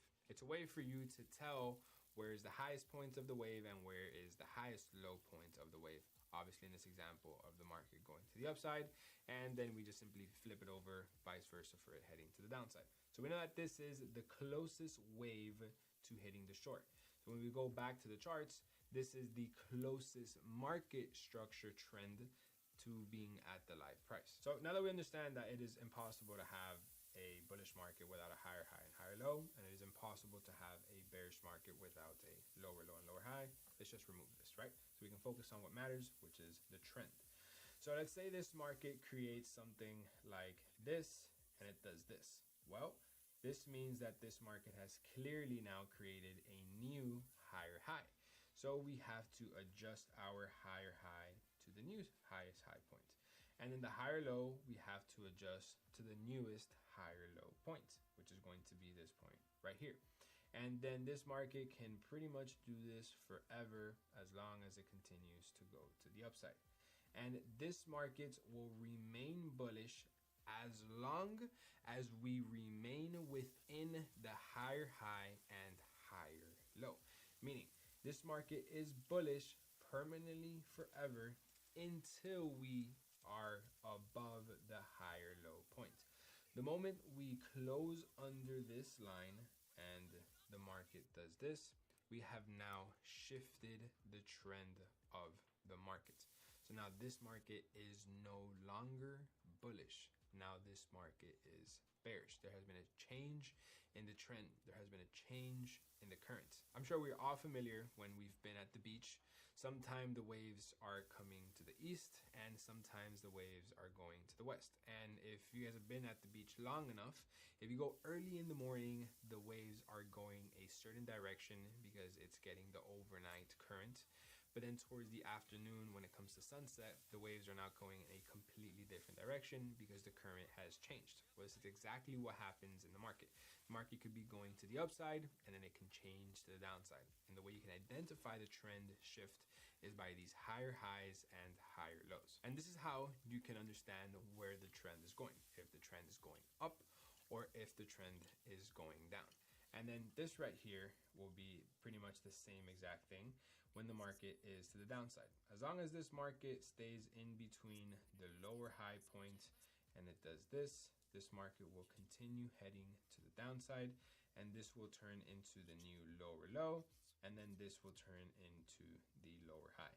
The moment we close above that lower high, this market has now changed from bearish to then bullish. So then this will become the new highest high point, and then this will become the new highest low point because the market trend has now shifted.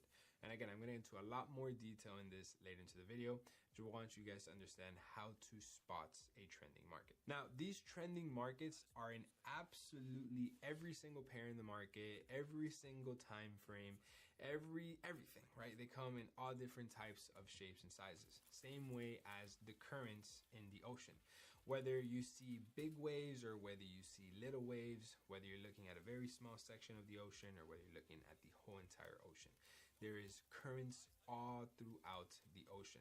There's the overall currents from the Pacific Ocean, and let's say that can be going west. But when you zoom into that section within the Pacific Ocean, you can have variations of it going east, north, south, west, however the wind is taking it at that point. So it just depends on what section you're looking at that will identify what way the current is looking. And to explain this now in the trading market, a currency pair Euro USD, which is like the Pacific Ocean, depending on the time frame you look at it, the trend can be going north, south, east, or west, or it could be going bullish or bearish, right? There's no north, south, east, or west in trading. It's only going to go up or it's only going to go down. So it's actually a lot easier to identify if a pair is going up or down than seeing if the ocean, what way the current is taking it. So now the trend itself is actually consisted of something called market structure. Now, market structure is pretty much like the crevices of the actual wave. So So if we go back to the image over here, you can see that this wave is built because of these crevices and these bubbles and what creates the wave, which is the details of it. Well, it's the exact same thing when it comes to the actual trend of the market.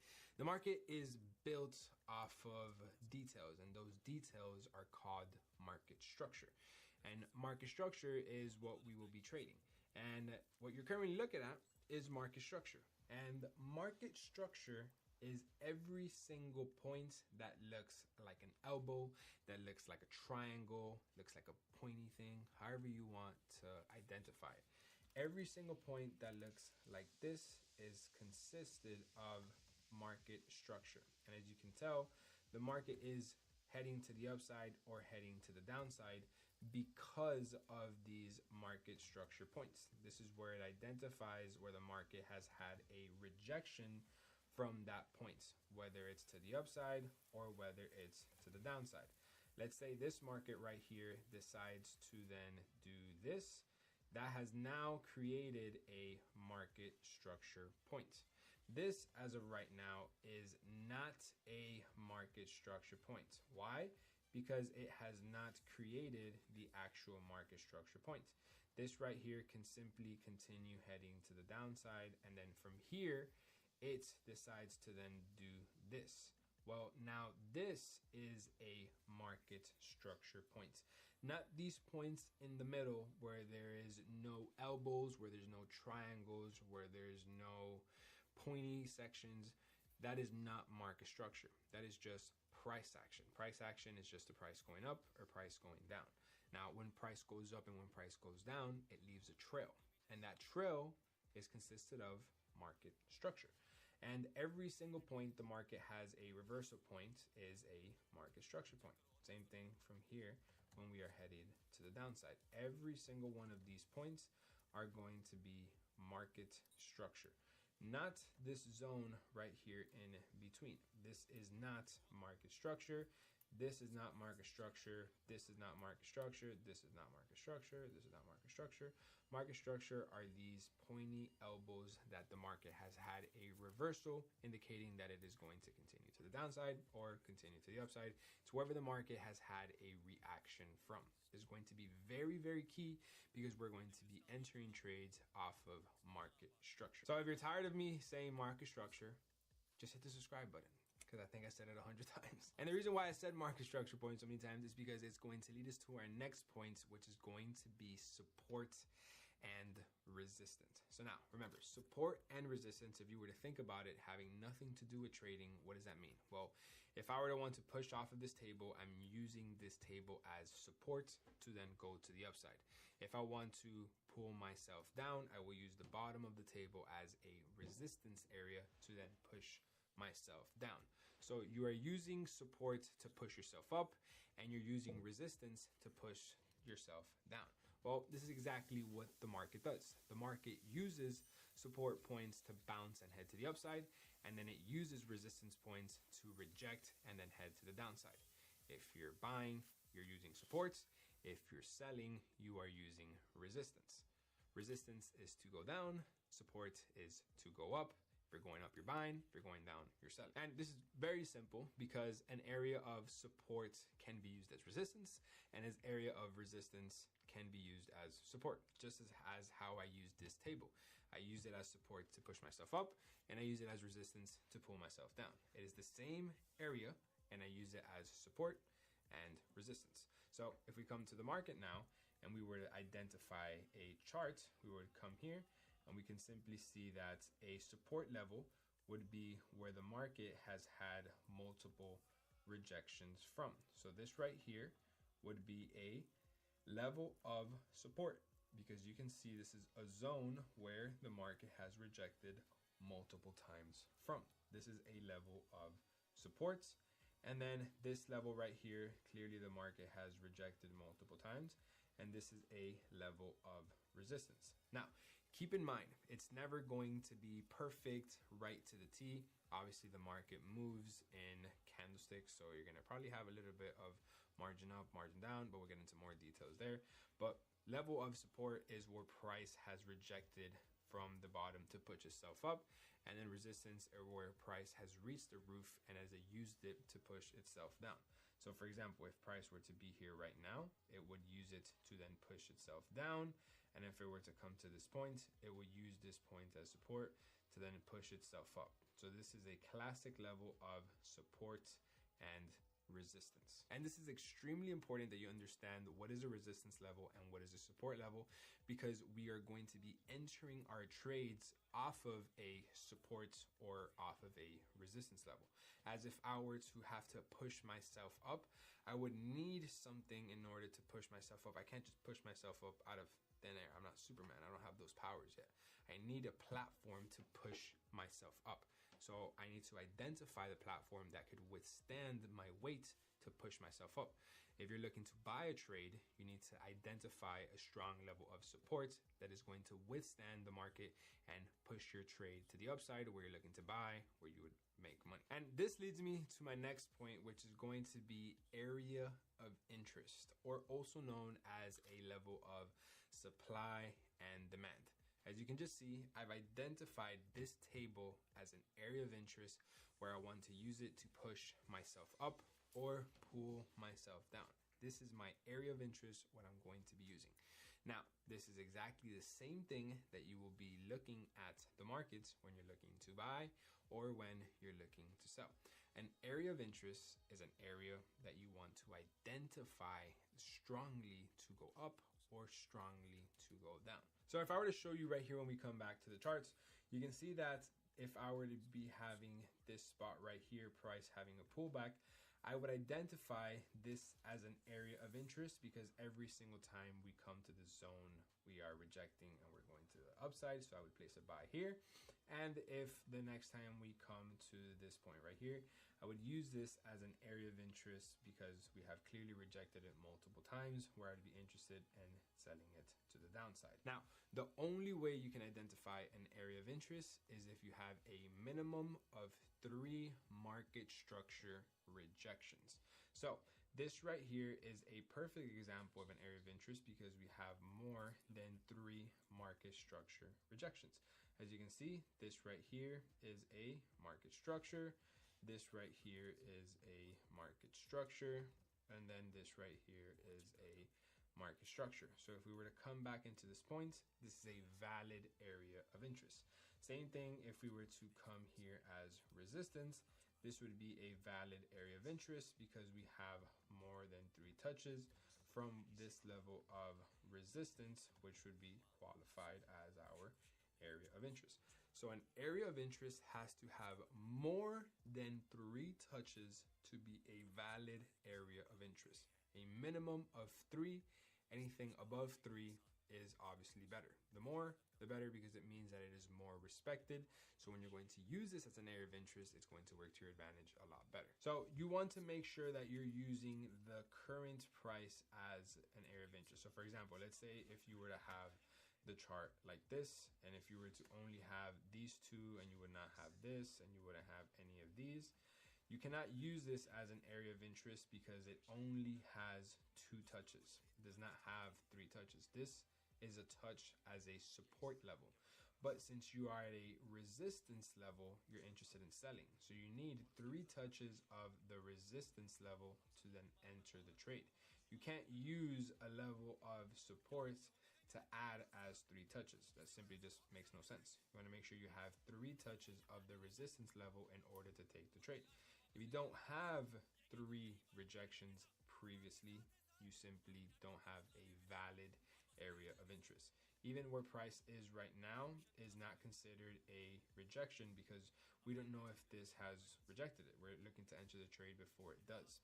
So if this were to do this, this is a valid area of interest now because this is the 3rd tap. So this is what an area of interest / supply and demand consists of. It consists of an area that has more than 3 touches of market structure. Next is going to be round psychological level. So make sure you guys pay attention because this is actually the easiest one and it's the most straight to the point one. When you think round psychological level, the first thing that should come up is a round number. So every round number is going to be every 100, 200, 300, 400, 500, 600. It's every round number to every 100th.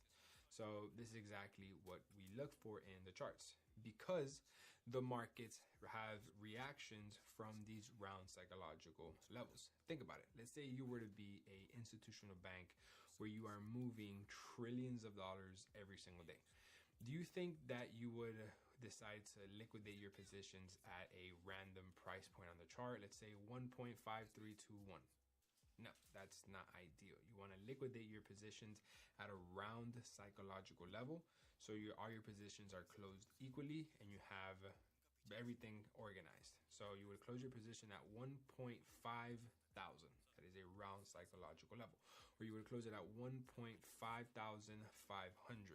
Something that is a round level and that all the positions can get liquidated at the same exact points, and you can keep it on your books and you don't have just a random number out there on the charts. So round psychological level on the charts are actually very easy to identify.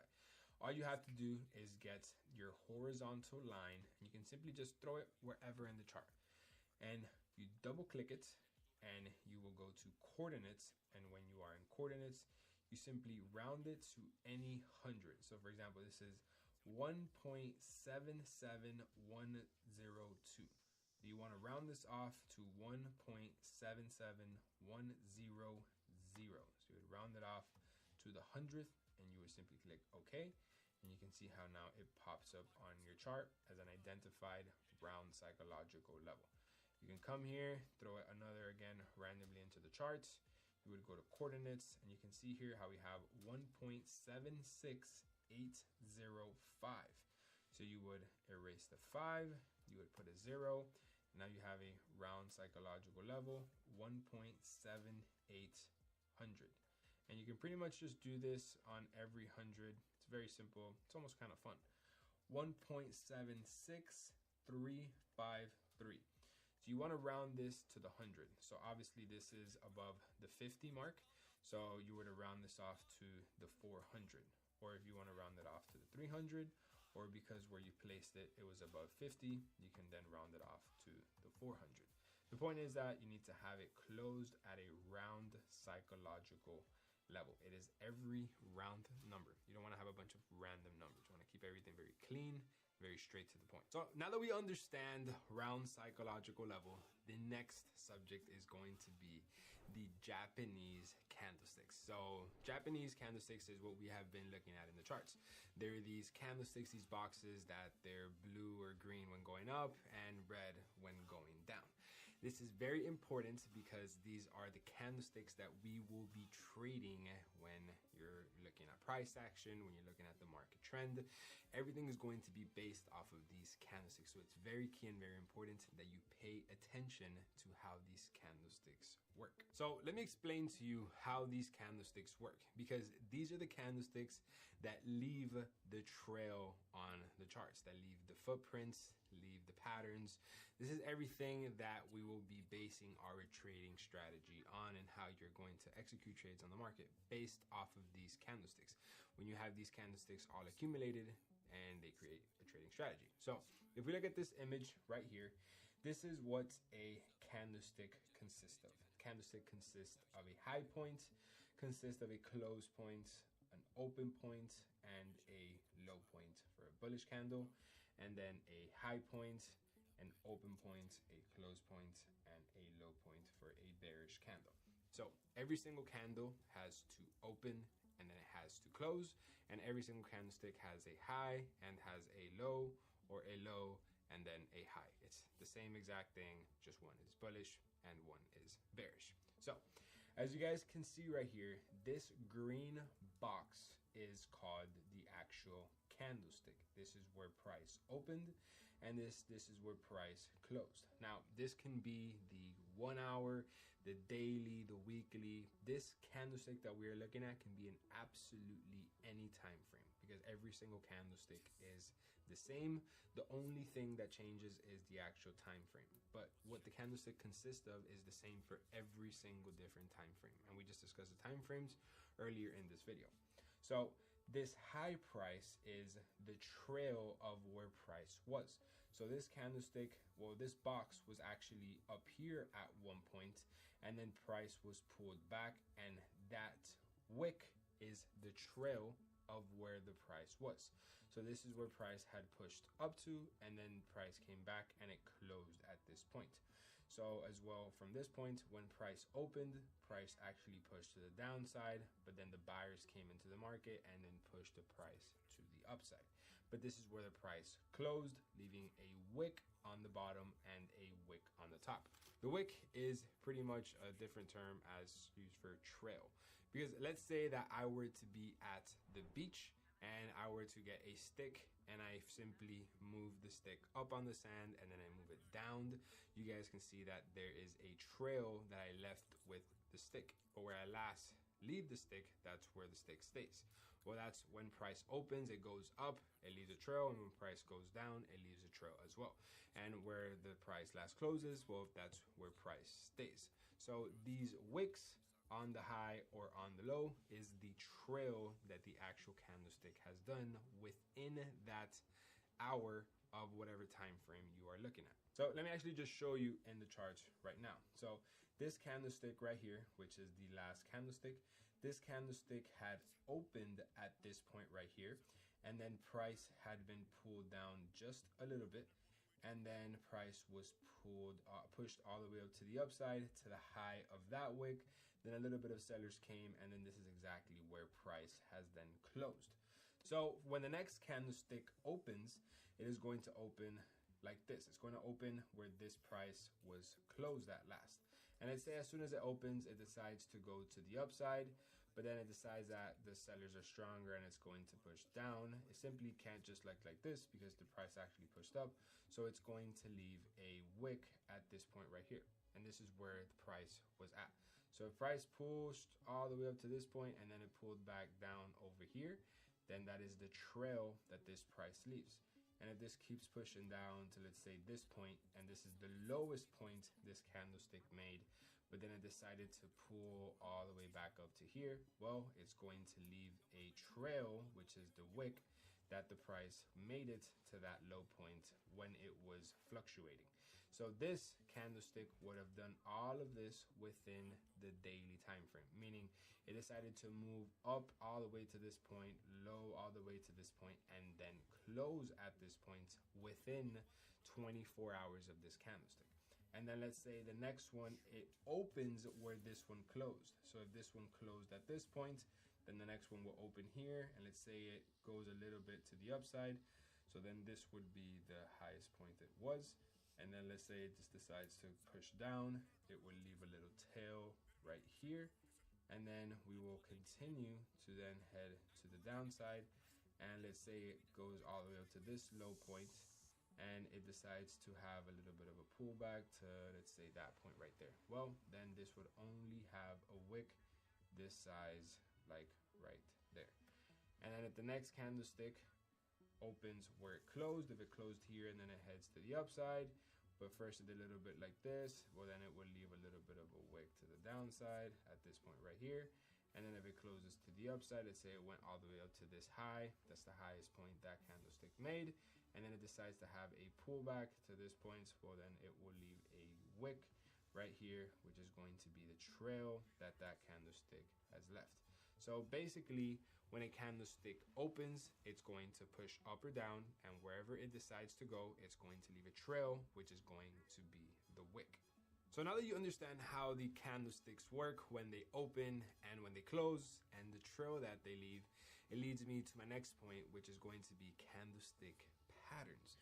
So this is where you have a mix of the actual candlesticks and then price action, where they create a pattern in the markets. These patterns are used as continuation patterns.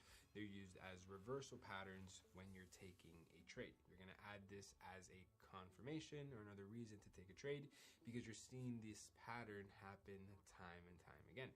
And these patterns will identify if it is a trade continuation pattern or if it is a reversal pattern. A trend continuation pattern is pretty much what it says in its name. It's a pattern to indicate to you that the trend will continue to go in its favor. And then you have a reversal reversal pattern, which it's a pattern that it's going to indicate to you that the market is now going to reverse. Whether you have a market at a high that is going to indicate to you that now the market is going to reverse to the downside, or a pattern at the bottom that it is going to indicate to you that the market is going to now reverse to the upside. Or if you have a trend continuation pattern, it's a pattern that if the trend is going up, it's a pattern that will indicate to you that it will continue to going up. Or if you have a trend continuation pattern to the downside, it's a pattern that's going to indicate to you that the trend is going to continue going to the downside. And this is very important because if you're looking to trade with the trend, you want to trade with the continuation pattern. And if you're looking to trade against the trend, which I don't ever recommend, you're going to use the reversal pattern. Or if you see this pattern, you know not to take a trade if you're trading with the trend. For example, let me show you the most effective and my favorite reversal pattern in all of the market, and you'll see how often you can actually see it in the charts. And it is going to be the head and shoulders pattern. So as you guys can see right here, this pretty much looks like a head and shoulders or three peak mountain, whatever you want to call it. The actual proper terminology is head and shoulders. As you can see right here, this is a left shoulder, this is a head, and then this is a right shoulder. And if you can see, all of this is an accumulation of both of the important things that I have taught you. One, market structure, and two, candlestick patterns. So as you can see right here, this peak, this elbow, this pointy point, this triangle, this is a market structure point. This is a market structure point. This is a market structure, market structure, market structure. And as you can tell, this market structure created with the candlesticks has created a head and shoulders pattern. So if you see a head and shoulders pattern at the top of a trend, this is a reversal pattern. This is going to indicate to you that now the market is going to head to the downside. So the market is no longer bullish. If you see the head and shoulders at a resistance point and at a high point in the market, this is an indication that the market is now going to reverse. So if you were looking to enter buys, you should no longer enter buys because you're having a reversal pattern. And then its brother or its sister is going to be the inverted head and shoulders, which is literally the same exact thing, just opposite. So an inverted head and shoulder happens at the bottom of a trend where you will have the same exact left head and then right shoulder. This is where it's consisted of market structure, market structure, market structure, market structure, and market structure. With the candlesticks that I have just explained to you, and it creates an inverted head and shoulders, which happens at the bottom of the trend. And as you can see, when the formation happens, the market now heads to the upside because this is a reversal pattern. And it's very important for you to understand these patterns because they happen time and time again in the market. And this is a way of you creating an edge because you're seeing the same thing happen time and time and time again. So you use that to your advantage. Imagine if you were to be a surfer and every single time you were on the beach and you were about to surf a wave, you would see a certain type of wave come from a distance and it would have a certain crevice at a certain speed and a certain height. And every single time that happens, you ride a beautiful wave all the way to shore. So when you see this happen time and time again, you know to get ready to be out there in the water and for you to be able to take your wave all the way to shore. This is an indication that you're going to have a great wave. This is the same exact thing. This is a great indication that you're going to have a great trade because the pattern happens time and time again in the market. And these patterns happen on all different time frames. They can happen on the higher time frames. They can happen on the lower time frames. Just keep in mind, the lower time frames, it's not going to be as respected as the higher time frames. Same way as surfing a wave. If you have a little wave, you're not going to get that far versus if you have a bigger wave. The bigger the wave, the longer the ride, the shorter the wave, the smaller the ride. So the smaller the time frame, the less respected it is. The higher the time frame, the more respected it is. Now, I have a video where I actually explain all of the patterns that I use every single day when I trade in order to actually enter a trade at this head and shoulders pattern, at a reversal pattern, so you can use it to your advantage. So make sure you click this video right here and you learn from the actual patterns so you can take an advantage and go into a little bit more detail on how they're used and how I've been using them for the last 6 years. Yeah, and like as you guys can see, that right there is literally a head and shoulders pattern right there. Literally a head and shoulders right there. And you can see how that happened at the high of a market and it was a reversal pattern heading to the upside. And that also says right there, to hit the subscribe button. Subscribe. Why you're this far into the video and you're gonna not subscribe? Really? Really?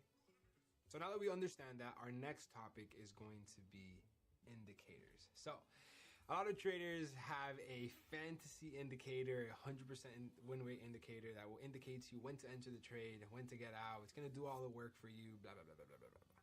This does not work. An indicator is simply an indication. It's never going to give you 100% guarantee that the trade is going to go in one direction versus the other. It's almost like the weathermen at the news. They have an indication that it can possibly rain at noon and it might be partially cloudy, but it's never 100%. Sometimes it works, sometimes it doesn't, but they have an indication based off of science and the research that gives them the forecast of what will be happening with the weather. What's the exact same thing with an indicator? An indicator gets all of this data from the price, and then it will give you a forecast whether it's going to go up or whether it's going to go down, depending on how you use it. So an indicator is simply something that is going to give you an indication whether it's going to go in your favor or it's not going to go in your favor. It's just going to give you an indication of where the market is going. So keep in mind, the more indicators does not mean the more probability your trade's going to win. If anything, the more indicator means the more complicated you're getting your trade in, because you're putting more things into the charts than you actually need. You don't need to have a bunch of different indicators telling you if the market's going to go up or if the market is going to go down. You simply just need one that works, because one indicator can be predicting long-term market movement, while another one can be predicting short-term market movement. Same way as the forecast with the weatherman. Some indicators can be predicting if it's going to rain all of summer, and then some of the indicators can predict if it's going to rain tomorrow. So you don't want to accumulate all of these different indicators to decide if you're going to go to the beach on the weekend. You want to make sure that you're focusing on what matters, and it's what's happening right now. So getting over here to the charts, and these are the most standard indicators. So an indicator, when you see it on the charts, it's basically a dynamic level of support and resistance that the market creates based off of the market movement. It's going to be moving with the market simultaneously when it's going up, and it's going to move simultaneously when the market is going down. Wherever the market goes, this will simply follow it with a space in between, because it's going to give you an indication if it's going to continue going down or if it's going to continue going up.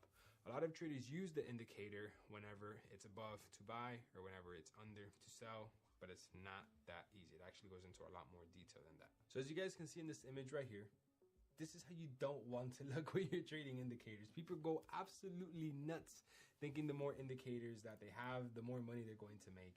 And as you can see right here, you can't even see the actual price. You can't see the candlesticks. You can't see anything because you have so many indicators in between price that you can't even focus on what's going on. So you do not want to have your chart full of all these indicators. And now I can go on for hours about indicators and how all of them work. But the reality of the situation is that they all do the same thing.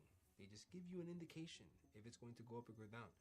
Now, there's no holy grail of indicator that works. There's only one that I have tested, and I've tested thousands of these. There's only one that works. Everything that you see with these other indicators, they will probably have the same exact win rate or loss rate, or they give you the same exact edge, but they're just so much more complicated to learn, and they are simply waste of time. I wish that I would have learned this at the beginning, because I would have saved myself endless hours of applying these indicators, back testing, live testing, when it did absolutely nothing. Because literally this is like having the Forex Factory that will indicate to you the news.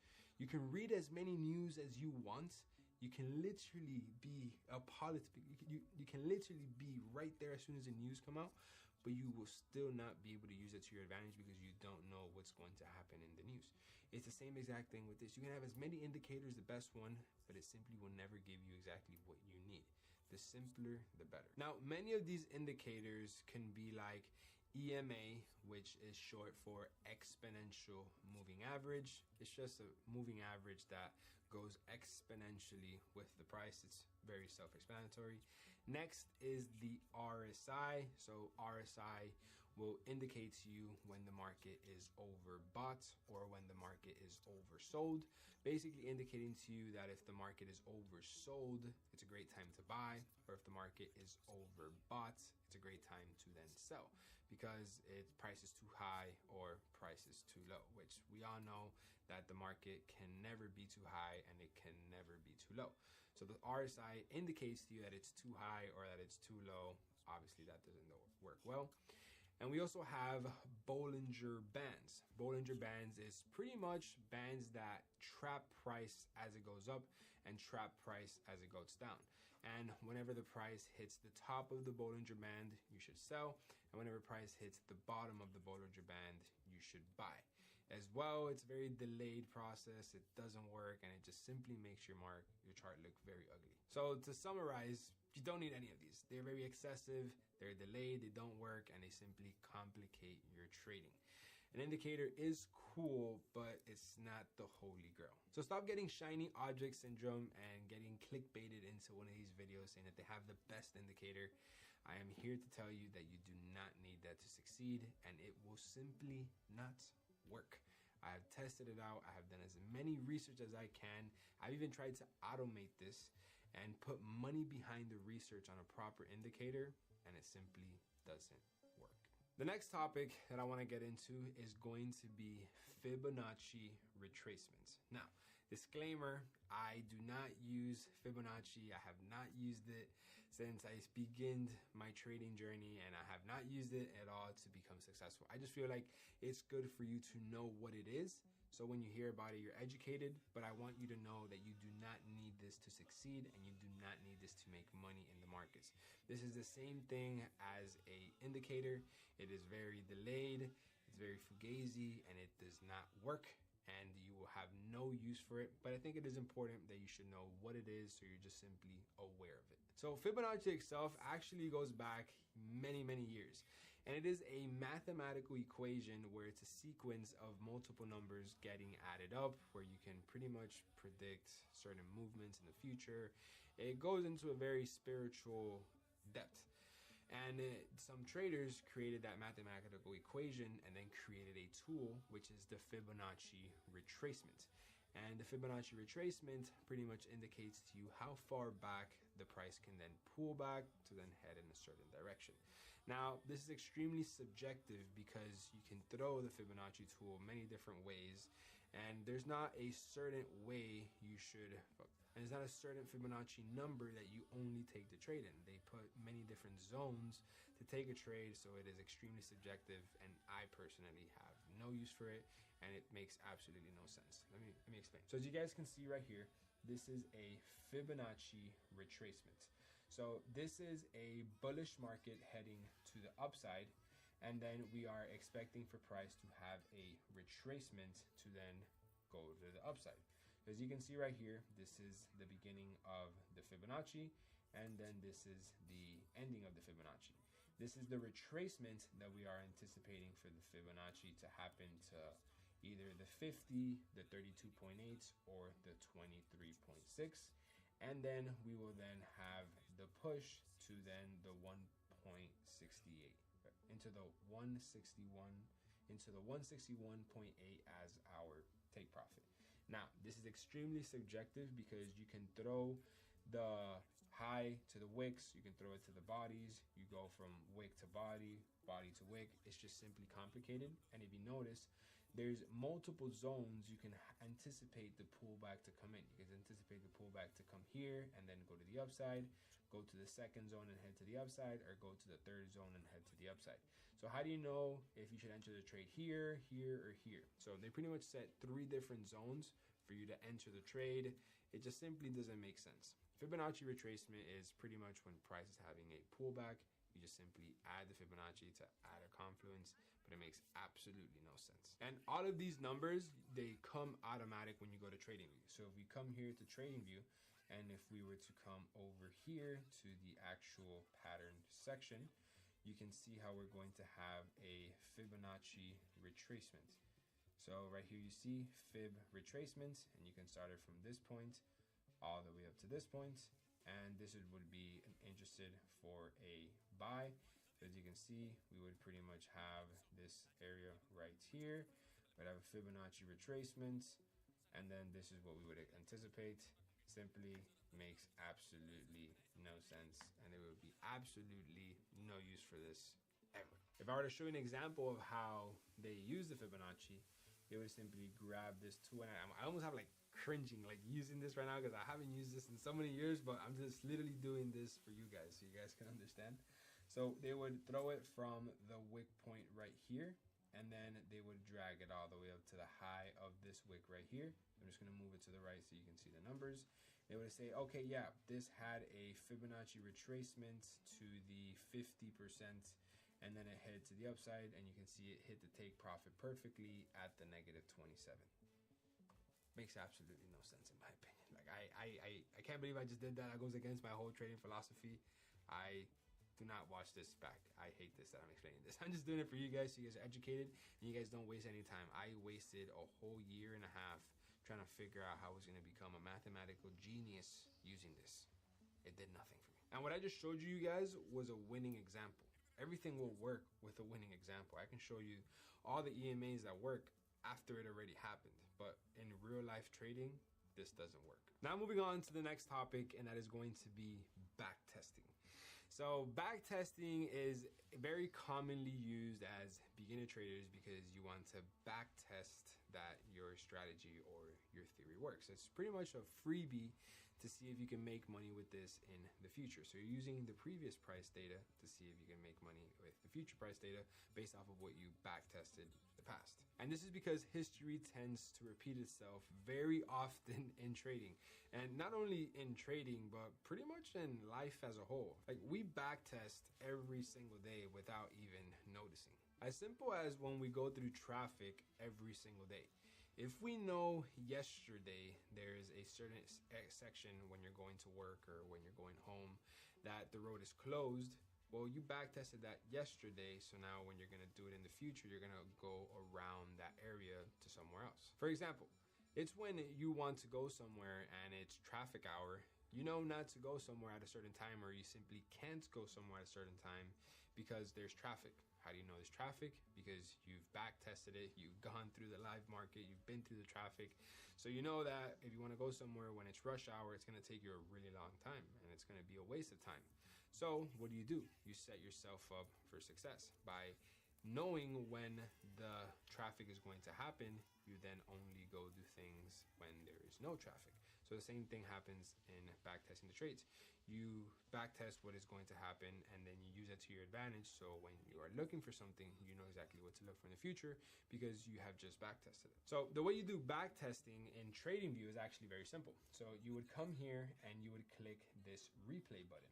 So as soon as you would click the replay button, this blue line would pretty much pop up on your screen that you can go back pretty much as far as you want and you can cut price off wherever. As you can see, there's scissors right here, and if I were to click it, the section that is in the lighter color would disappear, and then the section that is in the darker color would then stay, because this is the section where we would start the back testing from. Let's say I would click from this point right here, I would click it, and now I have erased all of the price that has just happened.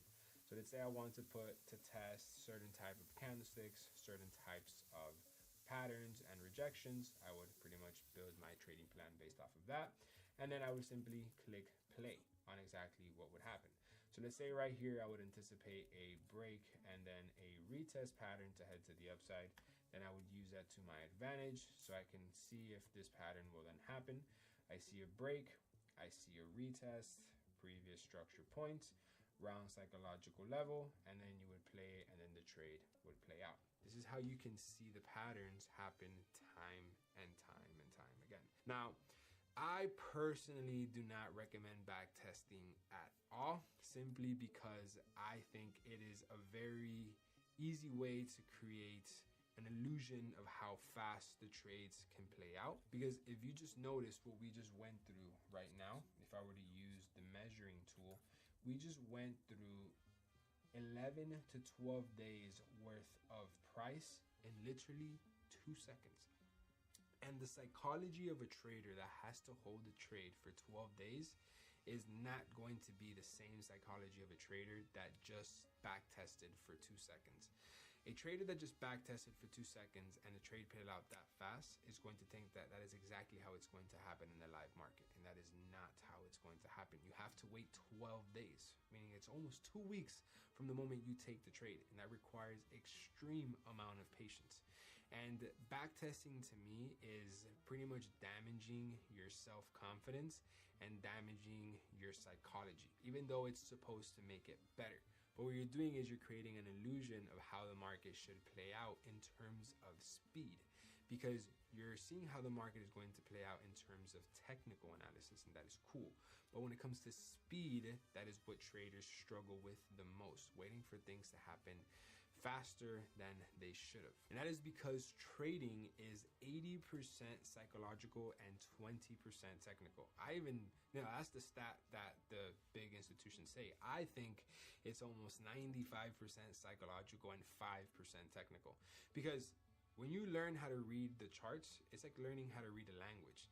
Now, the actual challenge comes when you go to speak this language to somebody else. How confident are you if you just learned a new language that you can go speak with it fluently when you go on a date with a person? All of that is psychological, because you don't want to obviously look like a fool if you're going on a date with a pretty lady and it's your first time speaking Japanese. You want to make sure you can speak Japanese to the best of your capability. So this happens the same exact thing here. You can learn how to read the candlesticks, but then your psychology is not ready to then wait 12 days for a trade to then play out. If you're a beginner trader, this won't make sense just yet, but as you continue your path as a trader, you're going to remember this that I'm telling you right now. So now that we understand, let's move on to the next topic, which is going to be more hands-on. It's going to be the section that I want to call how to actually take a trade, or the principles that you need to know and understand to actually take a trade in the markets when you're trading any single pair. So there's multiple things that you need to know before entering a trade and even realizing, is it time to enter a trade? Where are we? What's going on, right? So the first things first that you need to know is how to measure your trade. And measuring a trade is measured by pips. So I'm sure you've heard me say this word many times throughout this whole video, and you're probably wondering, what the hell is this word pip? And for some reason, a lot of traders just get confused at this word pip, right? It sounds like it's something small, and it actually is. Pip is the points in percentage on how you are going to measure the currency pair when it goes up or when it goes down. So PIP is an abbreviation for point in percentage. This is basically how you're going to measure the points in percentage if the currency is going up or if the currency